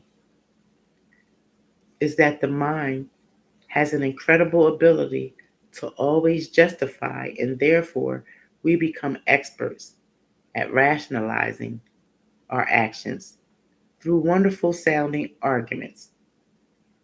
Have you ever done that? You ever found yourself doing that? I found myself doing that years ago. Not so much now,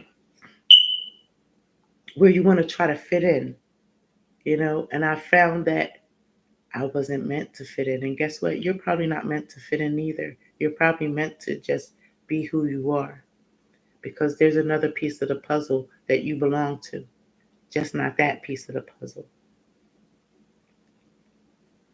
However, you peel back the surface and stress test the logic, and we discover much of our own self talk is not actually designed to serve our best interests or our highest truth. Instead, it is crafted to soothe the ego and provides a trapdoor for our resolve as we ignaciously tip the decision making scales towards whichever side our comfort zone was most leaning towards. In doing so, we sell ourselves short, not realizing the original decision was born and powered under the radar of our own conscious mind, but instead birthed from an unconscious belief we need to avoid failure or risk, losing the respect, agreement, approval, or love of our family, friends, or peers. Feelings we so desperately crave in order to feel validated and therefore good enough. As a result, we limit ourselves to playing in the safe zone. And how fun is that? Boring. Playing it safe is never fun. But you have to make strategic choices. You gotta really, the better you know yourself, the better you get at it. When by shoehorning ourselves into jobs, careers, or paths we feel protect us from failure or score the most points in the game of fitting in or pleasing others. One of the main characteristics of the safe zone is that by settling for the crumbs of certainty or approval we think we will provide, we always feel less passionate about the game itself. Ultimately, playing in a safe zone stunts our self imagination and kills our sense of purpose, driving it like moths to an ultraviolet zapper. So, how do you escape the safe zone and play a different game? To begin with, start questioning the realizations of our own mind and see if they really are true or just designed to support our emotional comfort zone. Raise your own game by giving ourselves the approval we mistakenly think we can only get from others. Following our truth requires neither justification nor apology, providing we are not hurting anyone else. Then no one has the right to impose their opinion on us, and we certainly have every right to ignore them if they try. If you really want to demonstrate growth, you may even recognize that many people project their own insecurities in the form of opinions and judgments, and therefore, instead of allowing them to lower our own energy, choose to feel compassion for the limiting patterns they're running. And of course, one of the fastest ways to raise our own game is to start at a higher level. You want to note that whether they are presently winning or losing, it doesn't even matter. Never judge them by their current scorecard, as that is always subject to the law of impertinence. Instead, you want to look at how hard they swing the bat and how big their smile is when they do it. These people carry an infectious energy. They've reached a level many never reach, but one that is available to us all. They have finally outgrown the safe zone by recognizing the danger of living inside it. So, welcome to our tribe. This is where we win in life and win in business. It's who do we think, so who do you think you are? Right? You got to know who you are, right? We're loving ourselves. We first of all, we are identifying our faith. We identify our creator who born us. We are stepping out on faith. We're setting goals for ourselves in our lives. We know that everything is not going to go as totally as planned, but we have a plan. And we're taking those 1.6181 steps towards building that plan. And we're not giving up. We're looking at our self image. We're happy in the skin that we're in. We are loving every bit of who we are because this is the body that we're in. This is who we are. This is our mind. This is our body. And we got to take care of this body. When it comes down to finding out who we are, this could take you on a little trip because it might take you some time to decipher it, especially depending upon where you are presently. We don't know what limiting beliefs are in the way. We don't know what your life perception is or how you're seeing yourself. Because guess what? You're more than a mother. You're more than a wife. You're more than a husband. You're more than a father. You're more than the child. You're more than a sibling. You're a great human being. You're your own individual. And how do you see yourself? How would you describe yourself? Because when this exercise, a lot of people will describe what they do versus who they are. Because I did that a lot of times doing this exercise, finding out who I was. I would always end up with a sheet of paper that was explaining everything that I did. And it was nowhere remotely close to who I am. I now realize that I am someone of an odd creature, a little weird. But I like my weirdness. I learned to grow and love my weirdness. I'm very selective as to where I spend my time, where I put my energy, um, and how much of my energy I actually give out. There's still some times where I may stray a little bit and some of my old ways will come up, wanting to please others. And then when I recognize that I am doing that, I have to find ways to pull myself back. And sometimes I'll verbally acknowledge that, like, okay, I'm doing too much. I'm really like doing too much in this area. Let me go back over here and focus on me and do some work on me so that I can kind of get back in alignment to my purpose and my mission in life. And that is to just make an impact of the years experience that I've had over the years in a variety of areas that I know will help someone along the way. And I always say this, I always say, I don't know who my messages are for. I just know that I have a burning desire to want to help people. Most importantly, help myself. And then taking what I've applied to myself, and now that I know that I've done it, and it actually does work.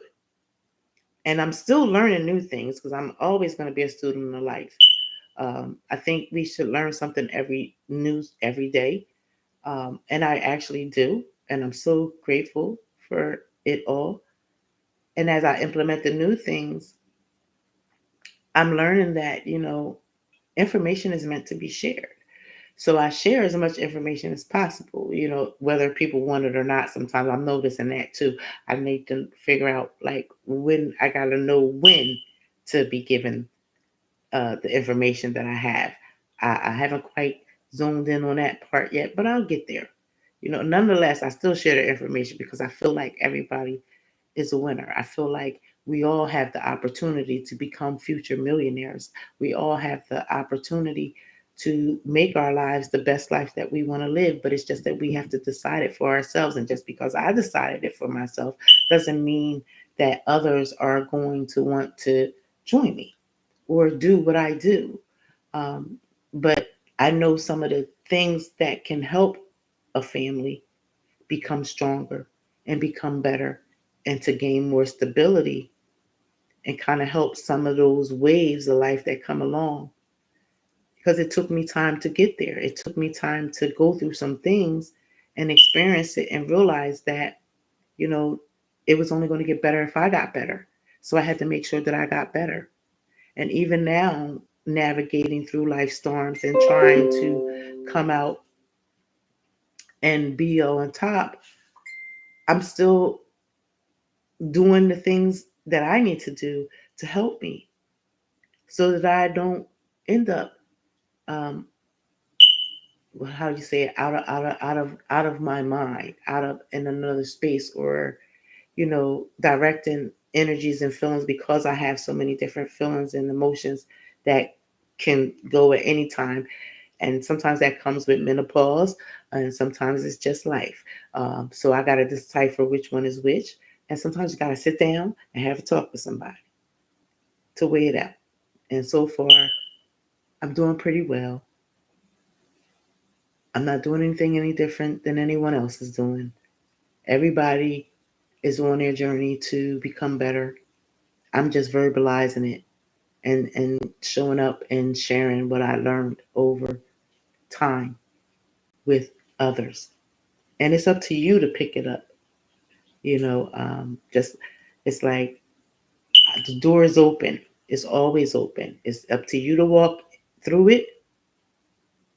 And if you don't, when you come in, if you don't like what is required, what you're going to have to do to make you better, then the door's still open for you to walk back out of it. I'm not here to take any prisoners or hold anyone hostage, but I'm willing to work with you if you're willing to work for you and through you. I'm here because time is very valuable to me. Time is really life. So if I'm spending time with people outside of my immediate circle that I enjoy spending time with, I want you to value that time because I'm giving you a part of me that I'm never going to get back. And I don't like when people waste it. So we're going through these exercises because we want to learn how to win in life and win in business. And right now, before we can even get to the business part, we have to work on who we are because if you're not in alignment and you don't know who you are from the core and you're not centered, so to speak, but you're not in the flow of being flexible and letting things just let the process, trusting the process of your life and trusting that God, what God has for you is for you, and that work is required of that, and that you have your part to play in it because nobody's going to be able to do it but you. Um, and if you're not willing to do the work, then I have to sadly say that I'm going to leave you alone. I'm gonna leave you over there flapping in the water because if I come over there with you, you're going to pull me under, and I don't got time to go under. I don't work too hard to get to where I am right now, and I'm down with offering a hand up, but not a handout. I can pull you up to help you get to the to the to level ground. And when you are on level ground, to make sure that you're okay, like, essentially make sure everything's okay, that you're capable to do what is going to be required for the next levels. And each level of life, each stage and phase of life comes with another level, another level of you to pull your greatness out, to pull out your other champion in you. Because you already are a winner, you have to know that you're a winner. Me telling you probably sounds good, but it doesn't mean anything if you don't believe it. You know what I mean? You got to believe it for yourself. So, have you ever noticed how we define ourselves by the identities we adapt, right? For example, you may have the identity of a vegetarian. If so, this will likely define what you buy, what you eat, and may even create an entire viewpoint about people who love eating cows. I'm a cow eater. There are countless identities we can adapt, each with its own set of program guidelines on how to behave and to accept others to behave, or have we think others will see us. Many people adapt the identity of their professions. I'm a builder or a policeman, etc. And I just explained that to you, right? Many fit into social identities. I'm a parent or a husband or a father. I'm fat. I'm skinny. I'm beautiful. Our identities, we wear them. We wear are based around behaviors. I'm a smoker. I'm a stutter. I'm a diabetic. Common, Commonly, we even allow our interpretation of the past to give us an identity. I'm a hero. I'm a victim. I'm lucky. And many times we allow other people who perceive authority to give us the identity, to give us the identify of their opinion of ourselves.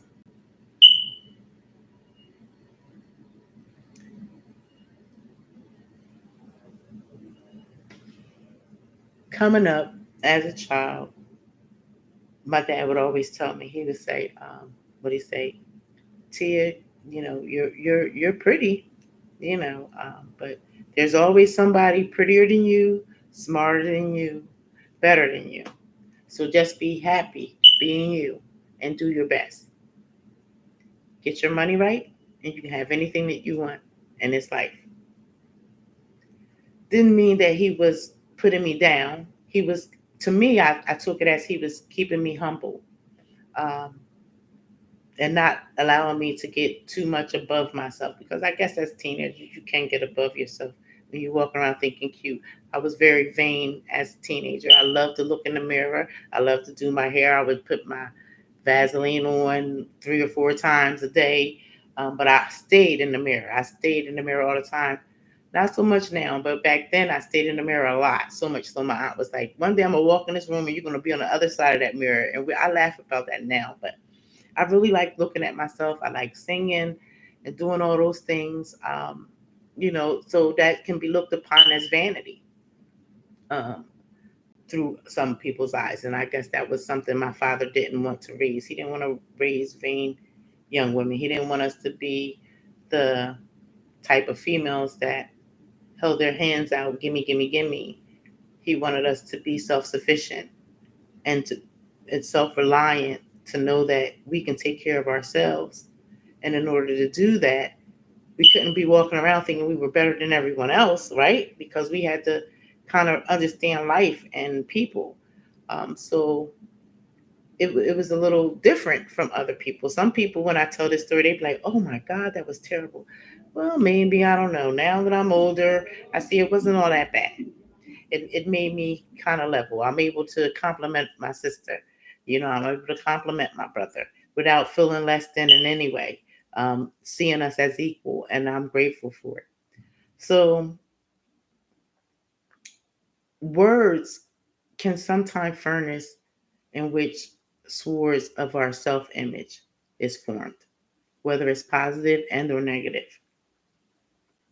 And we either choose an empowering one and hold the sword high with pride and a smile, making no apology to the world for who we are.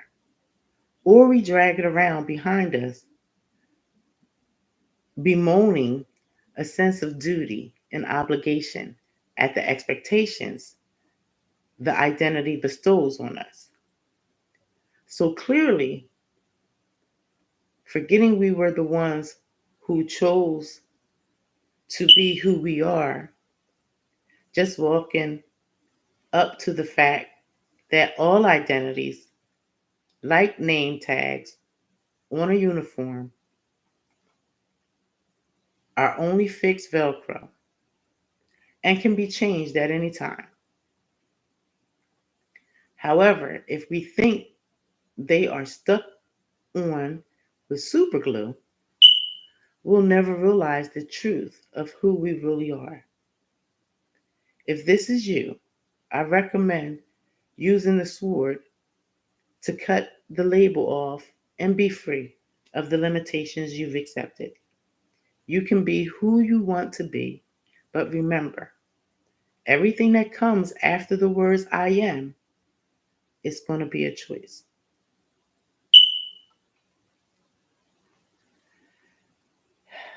We discussed a higher power, the belief in God, the belief in faith. We talked about um, self image and other people's opinions of us. We talked about knowing who we are at the core. And it all brings us to our beliefs. And belief acts as the chief umpire in our game of life. And just like in sports, it really doesn't matter what happens to the ball. What matters in the umpire's viewpoint and the fact their decisions is final. We want to have more happiness. Ask the umpire. If he says you have to be a gazillionaire or meet the partner of your dreams before he awards that point, then you'll likely have to have a tough game. If instead you have a belief that in order to be happy, you only have to remember two things to be grateful for. Two things to be grateful for. Then the game suddenly swings in your favor. It's really that simple. However, the biggest problem is not necessarily the empire per se.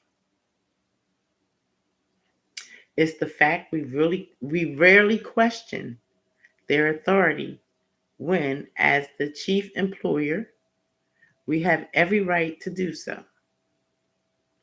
Unfortunately, the most destructive belief is the beliefs that our beliefs are true. It's like trying to fire someone who believes that our beliefs are true. Okay, yeah. Fire someone who believes they can't be fired. It's like firing someone who can't believe that they can't be fired. And we all know that anybody being fired is possible for anybody, right? But then you have those that, you know, hey, listen, I don't judge. This is no judgment zone, but we know some people feel entitled, right? Like, how could you? Are you confused yet? If so, don't worry. It's just your belief. So maybe it's time to have a chat with your empire. Why does the, it make the decisions it makes? Is is there a rule book that may have been good for a period of time, but now is woefully out of date? After all, a belief is really nothing more than the feeling of certainty we have about something and what it means. It's based on our current perception at the time. So, the angel, the empire is viewing the game from, the angle the empire is viewing the game from. Our previous experience and limited available information. Oh, yes. And let's not forget the mood we are in at the time, too, which tends to arbitrarily override any other rule and really screws up the match. So, we talked about creating heaven right here on earth, right? We don't want to die to get to heaven. We want to live heaven right here, right now. we don't want to die to get to this awesome place when we can create this awesome place right here, right? So, if you have you ever asked yourself as you're going through your life journey, am I in heaven or am I in hell? You ever ask yourself that question? I used to ask myself that question, and I answered it too. And sometimes if I think hell's creeping in, I make sure I get the fire extinguisher and put it out.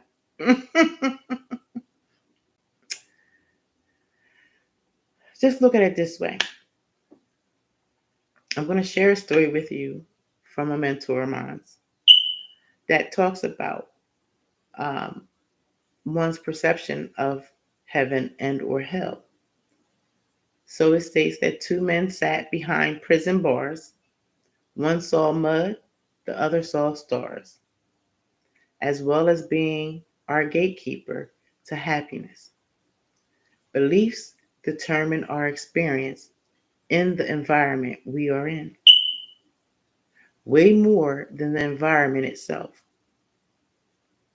If I believe I need to go to the right restaurant to have a good eating experience, I will be more focused on selection of venue.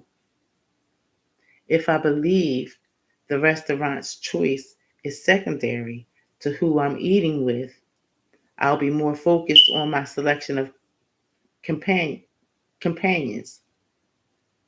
If I believe I'm useless in the kitchen and having someone else cook me a meal is awesome, I'll be happy no matter what. All right? So, just a little tidbit about heaven or hell. Then, many people never take the time to re-question their beliefs because they have a belief that says they don't have enough. They don't have enough time.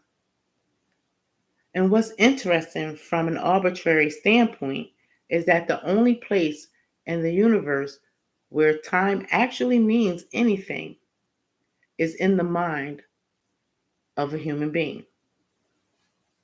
Nothing else keeps track of it. And in other words, the entire concept of time only lives inside our head. If you believe this were true, and it's kind of hard to argue against it, it would mean we have full permission to use our own rules on how we set up our beliefs about what this thing called time means. So why do we screw it up so badly? Instead, what if we believe time served us rather than the other way around? As most would have as most have it wired. What if we believe that instead of consistently running out of time, we believe we had an internal now 24/7 that can never run out. How about placing your previous beliefs about time on pause for a moment and go over that again? And if you have time, of course, nobody has the right to impose their belief onto anyone else. However, many of us adapt other people's beliefs as if they were true, which of course they then become, at least for us. But what would happen if occasionally we pause just for a second to question our own current beliefs about, well, just about everything?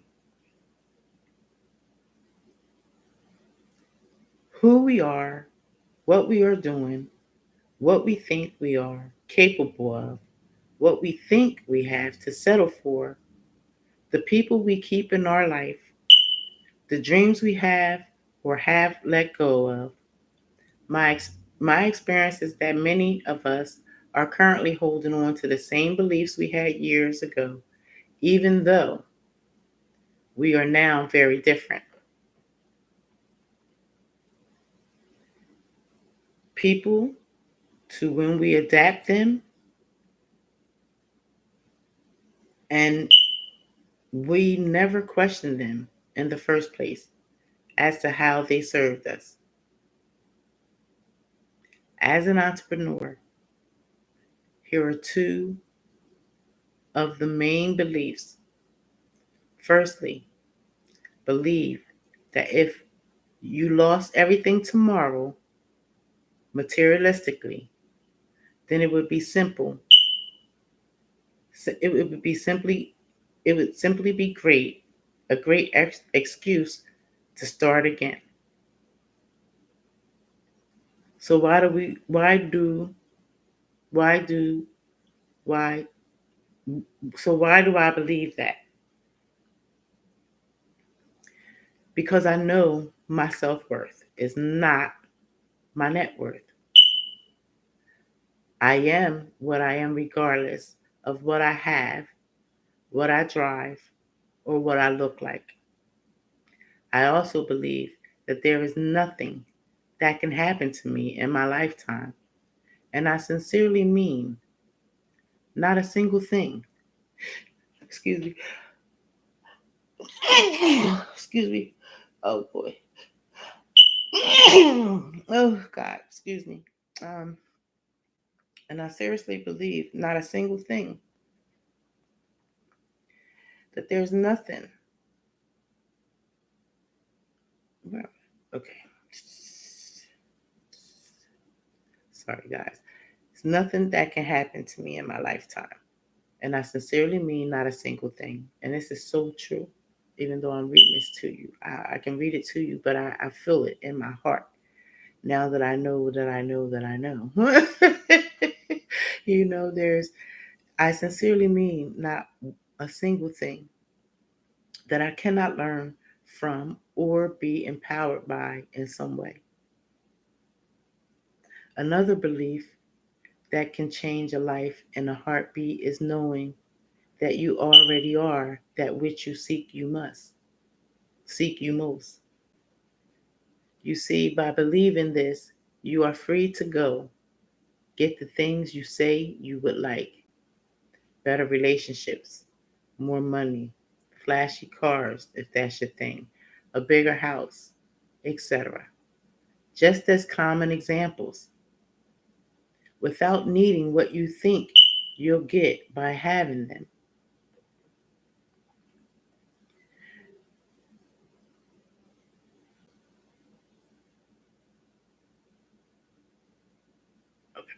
Yes, it's always a feeling, right? We're always feeling something. It's always feeling we want from the things, not the things themselves. So you want to stop or have a moment and go back over this. You want to go back and re-listen to this until you sense the freedom contained in it. 3 empowering questions to ask and work through are: what unquestioned beliefs am I still operating from that no longer serves me, or at least offer the possibility for upgrade? Then you want to ask yourself the question, why do I believe that? And see what shows up. For example, asking why do I believe that men never listen, or why do I believe that I can sing, will most often reveal that our lives are shaped not just by our beliefs, but by our mind looking for evidence to support those beliefs, rather than the intelligently question where they come from. Finally, you want to ask yourself, what would life be like if I knew I already was that, which I think I've been looking for? Then pour yourself a nice glass of wine and contemplate the answers. I promise it will beat watching daytime TV. Everything we do stems right back to our values. We talk about identifying our values, making a list to prioritize what is our highest values and what is our lower values, right? We've done that exercise together several times. But without a set of firm values to guide us, our beliefs can start to suffer from multiple personalities disorder, changing to suit the emotional mood we are in at the time. So we have to clearly identify what are values. And they are the things in our lives we believe to be more or less important to ourselves. Some people value health, others value looking good compared to others. If you value looking good higher than health, you'll be tempted to take shortcuts to get there, such as surgery or steroids. If you value health more than comparing yourself to others, you won't. It's that simple. The challenge comes when we don't clarify our values in order of importance, as most people don't. Instead, many settle for a kind of fuzzy knowing or a vague awareness of what we think our values are, but without asking ourselves, what is the most important to us in life? It is hard to stay true to what we believe. In fact, without placing values flag in the ground and declaring to ourselves and the world that we know what we stand for, our beliefs will shift depending on the direction of our emotional wind. Rationalizing is a national pastime to excuse the fact our values are not clear. So we have to get clear on our values, guys. Having run out of breath, running to the bathroom, I believe I should get up early tomorrow and go to the gym at 6 a.m. It's cold and rainy, and I am conveniently changing my belief about why I need the gym so badly. Moral. Where are your values? When, sorry, It comes down to morals, right? So when your values are clear, your beliefs about the decisions you make become easier. The most powerful word in the English language is spoken by teachers, prophets, and other pretty smart dudes around over the centuries of recorded history. It's said to be surprisingly surrender. Now, if you just look at the average connotation to the word, we can easily get deceived into thinking it's more to do with weakness, submissiveness, supplications, or throwing in the towel, etc. However, we raise our level of awareness and take another, somewhat deeper look. Something interesting happens. When seen through the eyes of some of those teachers, the word surrender points simply to non resistance, not in the context of power struggle or war, though this is how Gandhi helped create India's independence without violence, but in the context of alignment with a much greater power.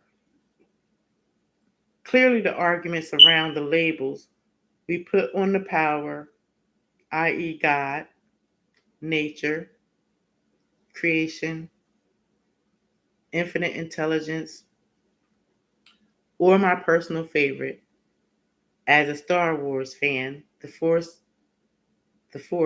are outside of the scope of this conversation.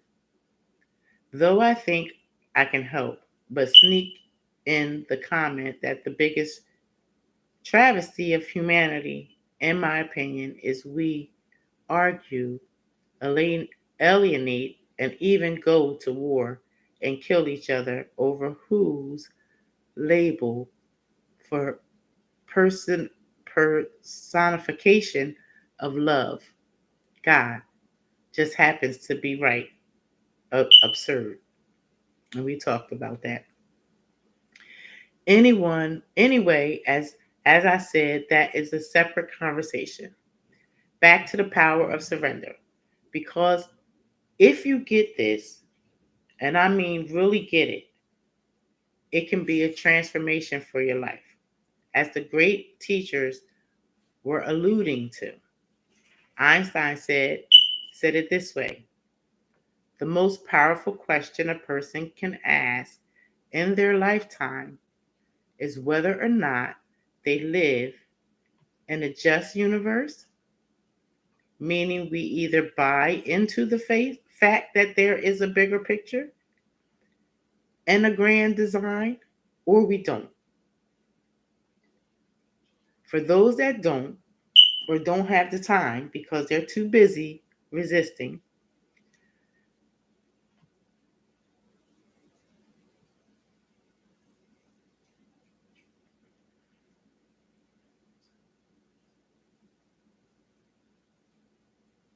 okay, yeah, here we go. Don't have the time, you're too busy resisting. Life seems always to be a struggle where we are constantly trying to change the way things are. It's as if life is fighting us at every corner. But for those who have surrendered to the fact that there is an intelligence that runs the universe, beats our hearts, heals our cuts, and a million other things we can't stop or control, life seems to flow a little easier. And there seems to be far less to worry about, irrespective of whether the circumstances are different and why. Why is this? Because it's never the size of the perceived problem, my friends. It's the size of our resistance to allowing a solution to present itself from a smarter place. Let's put it in another way.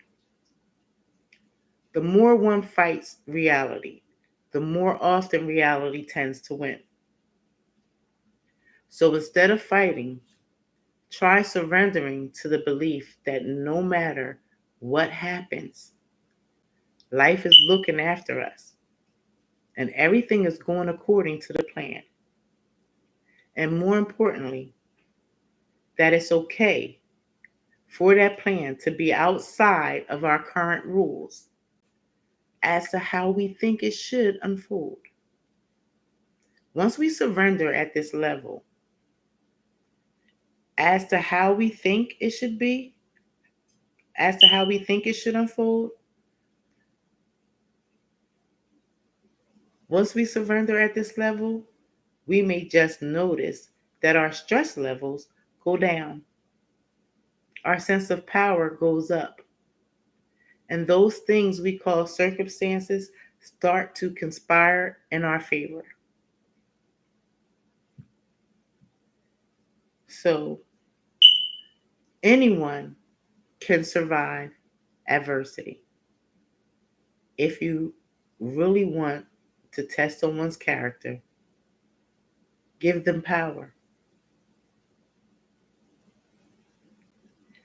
There's a saying that says, worry is the interest paid in advance on a debt you may never owe.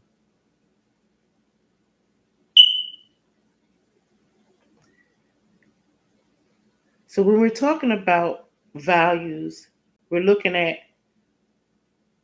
placing a higher value on your environment, right? All of this comes together. It's all a part of who we are, how we see life, how we view problems, how we view challenges that come along. They're actually coming to grow us, right? It's all in a perspective. Do you have time to really sit down and digest all this, to really get to the core of who you are? I asked you a few questions for you to answer them. And if you feel free to go back and to replay this, to rewrite the questions if you didn't catch them, so that you can take some time to dwell into this. Because winning in life and winning in business, it's a mindset. It's who you are at the core. Um, because a champion is always a champion, even if they lose. They always come back a winner, some kind of way. I think Muhammad Ali showed us that, right? So, and many other great champions. Muhammad Ali just happened to be on the top of my head right now. But when you're looking at your values, you're looking at your environment, and I shared with you how my father told me just because I lived in Camden, that Camden didn't have to live in me. Um, it was a great ideology to carry with me over the years, because it didn't matter where I was raised at or where I was born or where I'm at. It's the mindset that mattered the most about my life and where I wanted to see my life and how I viewed myself in this life that I live. And when I started to have children, I passed that along. And you will too. It all starts right here in the mindset. God gave it to you. You just got to tap into that power and know how to, how to move along the way as you're going. Just flow with life. Don't resist it. Trust me, believe me, you don't want to resist it, because when you resist it, things happen. And it's more of a fight. So if you just ease into it and you let it go, you let life be, you find that things often will work themselves out. So when we're looking at placing a higher value on your environment, most people grasp the fact our body will always adapt to the environment it's placed in, whether that is hot climate, a cold climate,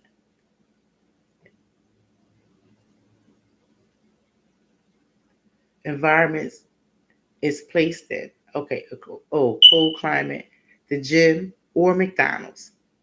The body doesn't care. It's a job. It's simply to adjust and adapt.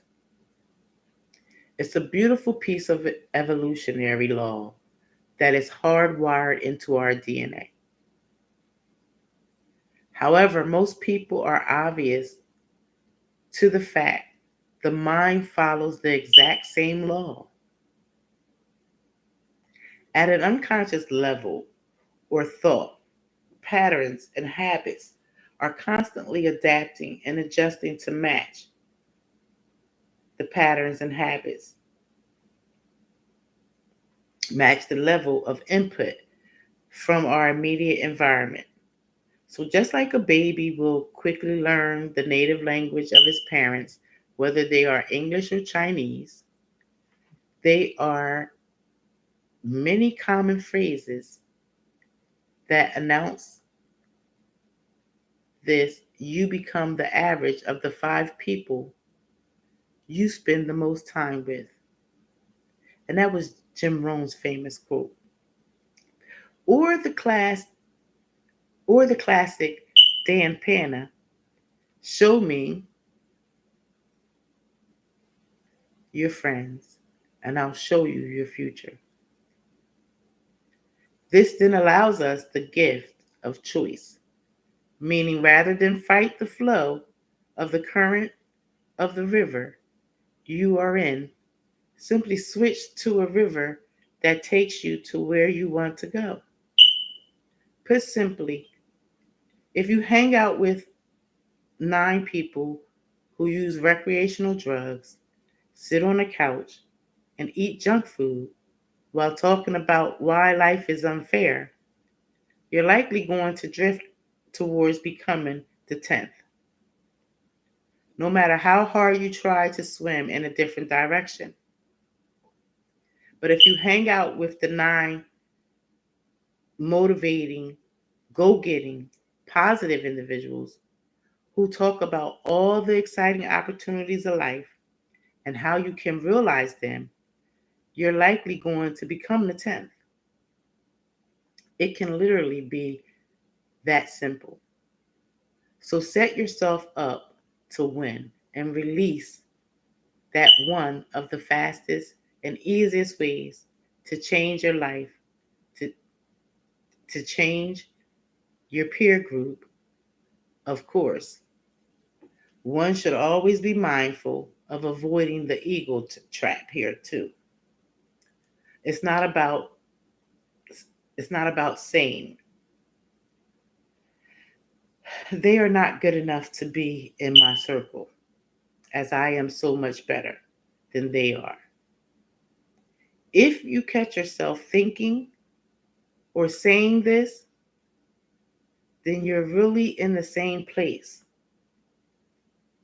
Instead, it's about recognizing that everybody is on a different journey. And what gets you from A to B is not going to get you from B to C. But what about when it comes to family? I hear you ask.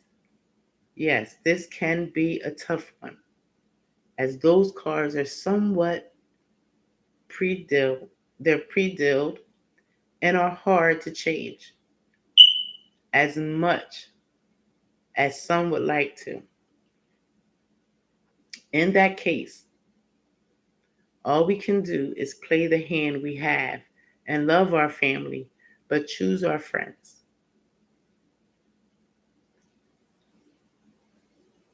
And it will determine this is where you find yourself looking at the value of determination. Never give up. Never, never, never, never give up. You're worth it.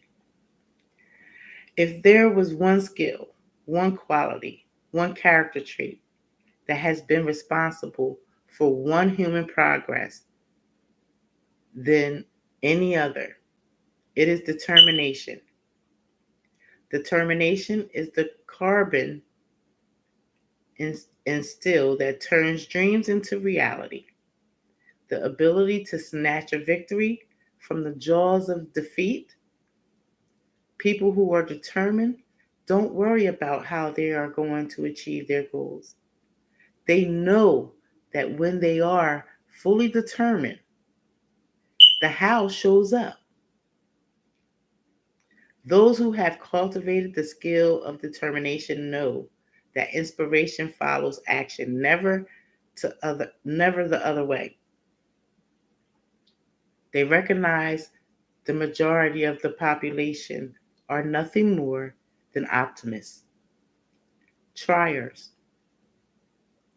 who usually only start something when they have nothing, certainty, and how to move forward. This this is why so many never start, and even fewer finish when what they started. Cultivate the power of determination. Trust a solution will present itself. If you move with purpose, and there will be nothing that can stop you. Funny thing about life, if you refuse to accept anything but the best, you very often get you very often get it. So we've been talking now for like I think an hour, if not more.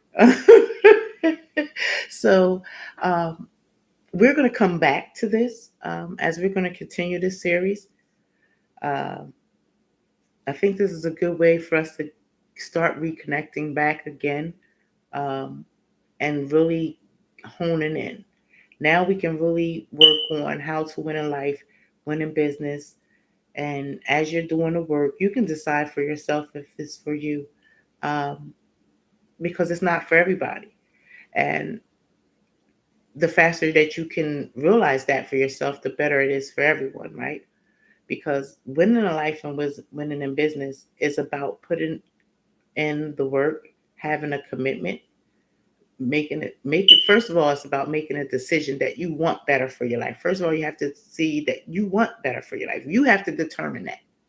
And once you determine that you want better for your life, you got to be willing to do the work, because if you don't do the work on you and you don't change the shift the paradigm of your mind from those limiting beliefs, when problems arise along the way and you're not flowing like the river, you're not going to be able to be flexible to shift when it's time for you to shift, and you're going to get caught on a rock, talking about all the stuff that's going on. But you want to make sure that you're just guiding yourself through, because this is life. You only get one life, and we have to live it the best of our ability. It doesn't mean it's going to be perfect. It doesn't mean that you're going to go through life without any scars. It means that you are stepping up for yourself and you're taking control of your life, because you can. Start asking yourself, what does life mean for you? Is there a bigger picture for life? Because when you really sit down and start asking yourself these questions, you're going to find that it really is a bigger picture. And you might get a little perturbed at some people for, when you start to uncover some of the untruths that you may have been told along the way. You're going to really find out that everything that you need really does reside inside of you, that you were born with it. And all you have to do is reactivate it if you haven't activated it already. You have to make the hard, you have to have the hard, you have to make the hard decisions, because everybody may not be willing and or ready to go with you, and some of them can't go with you, and you may have to leave them back. And I know that's an emotional thing, because I went through that. I wanted to bring everybody with me. I was like, okay, I'm going to make my life better, and I'm taking everybody with me. And I got so much resistance to the fact that it made me really isolate and go in within myself and really have a dialogue conversation with my creator, to ask him, is this the journey that I should be on? Is this what I'm supposed to be doing? And he helped me to outline certain things and goals that I set forth for myself. Charity begins with home. Charity begins at home, and it starts with you. So why not Invest in yourself first. Bet on you. You're your greatest asset. And as you begin to learn who you are from the core and get clear on your values that you want for your life, I always incorporate the values, the morals, the ethics, and your principles. Because if you can get clear on those in which you're going to operate your life, you're going to notice that some things are going to shift. Some people aren't going to be there. You're going to meet new people that are going to enlighten you and help you along the way. And even if they don't help you, they're going to enlighten you. They may share some information. Everybody is different. Like I said again, everybody's different. You know, and everyone values time in a different way. Time means something to everyone else. And I told you, time for me, it means life. So every day that I get to have those hours that I get to have when God wakes me up in the morning, I want to get the most out of the time that I have when I only got 24 hours every day. And I try to maximize them to the fullest. Um, but understand I'm still growing too. I'm still navigating through my own life storms. And I'm not always perfect. But if you come along on a journey, there's some people I met along the way that helped to give me the foundation and support that I needed. And as I take what I've learned and try to bring it to you, I welcome you to come and test it out for yourself. You'll find that you're not alone. You'll find that there's many others just like yourself that made a decision to bet on them and made something out of their lives because that's what they chose to do. And they're still continuing to take those 1.618-month steps towards their goals, dreams, and desires to live the life that they want to live. And they'll tell you, if you come in the room, you'll hear some of the stories. Some of the stories will really blow your mind of some of the things that people have overcome, some of the challenges that have come their way. And they found a way to still hold on and keep their faith and believe in themselves to achieve the goals that they want to achieve. And it wasn't easy, but they did it. So I want you to come back and check us out. Make sure you follow us on Facebook. I'll still be popping in. I don't have a set time as of yet. And this feels pretty good right here, right now. So I'm going to think about how we're going to continue with this, how to win in life and win in business, because I think this was a good um, session for us. I'm going to figure out, we're going to get a little deeper into it, but we need to know, you got to make sure that you are good first before you try to move into anything else. Because if you're not in alignment and you're not in the right frame of mindset and you're really not committed to becoming the change that you wish to see in your life, you're going to kind of be kind of scatterbrained and you're not going to feel confident enough to continue and to move forward. And I know that there's all different areas that we have to get into. Don't worry about it. It doesn't require you to be an expert, but whatever skills you have obtained to this point, bring them, because guess what? They got you to this point, right? And when it talks about how what got us from A to B is not going to take us from C to D. So we know that we have to shift gears. We know that we may have to put in a little more. It may require a little bit more of us. So as we break down um, each part of the cycle, we went over the creator today. We went over self-image. We went over values. We went over other people's opinions of us. That doesn't matter, right? It says more about them than it does about us. Staying committed, really getting clear on your values as to what it is that you want out of life and how you're going to go about moving forward. Being able to navigate through life problems and trusting that every problem has a solution, and whatever it is that you're going through will work itself out and you will get to where you're going.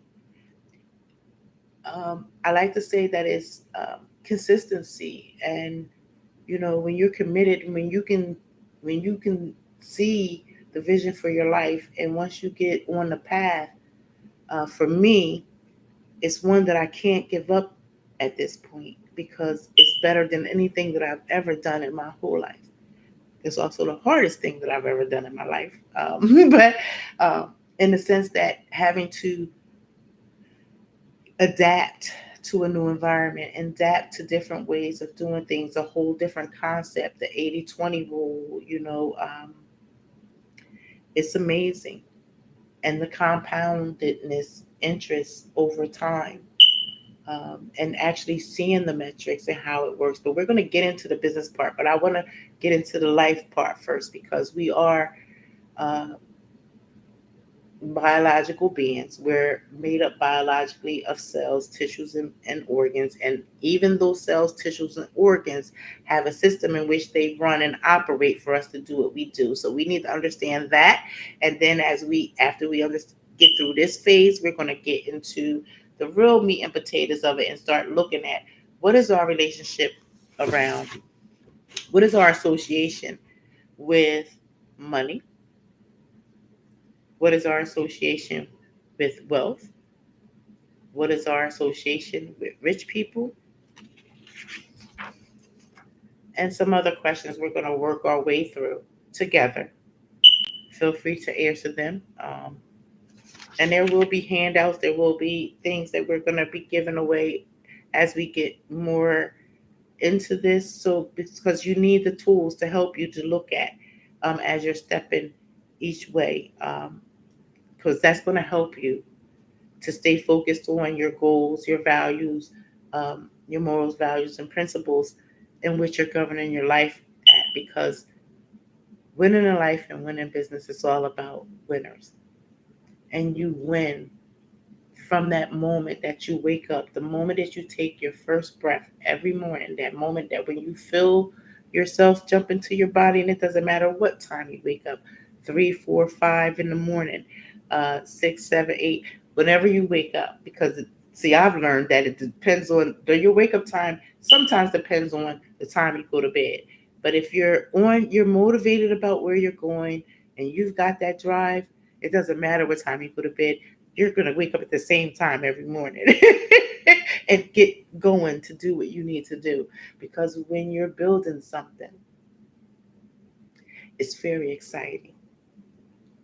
You may not know what it's going to come out like right now, but you just know that you're working on something. Don't give up on yourself because, like I said, it's the best journey ever. And if I would have known this so many years ago, and I'm only speaking for myself because everybody has their own concept of how they look at it. Have I had challenges? Yes. And they're still coming. Have I had uh, moments where it's like, can I just take one more step? And every time, and I tell you, this is no lie, every time something comes past me, like, well, you need to stop doing that. Well, or someone to say, don't you regret the decision that you made? It's a little different now that you don't work your job, or you, they say, what, how it goes, uh, you're rethinking your decision now, aren't you? It's not as easy as you thought it was, right? You know what I mean? That just gives me more fuel to keep on going, and it ignites me. It doesn't matter how tired I am, because I know at some point when I get done doing all of this building and putting everything all together as God sends me the message, because He definitely sent this message today because I was working on it. I pondered about it for a minute. I have all different types of notes, and I have so much notes that I didn't even know where to begin. But when you stop a moment and you ask God for guidance, He provides you the guidance. And He provided me the guidance, and I just did what I needed to do. We had a little interference with the internet, but patience, perseverance, commitment, and dedication, we got through this today. And this is our first time together. And like I said, feel free to subscribe and like the channel and join us. The only way that you will be able to participate in the chat is that you will have to subscribe to this channel, and then we can begin a dialogue in a chat. Otherwise, continue to just keep watching. I hope you take your notes. I hope that you're putting them into action into your life so that you can move yourself 1.6181 steps towards your betterment, whatever that is for you.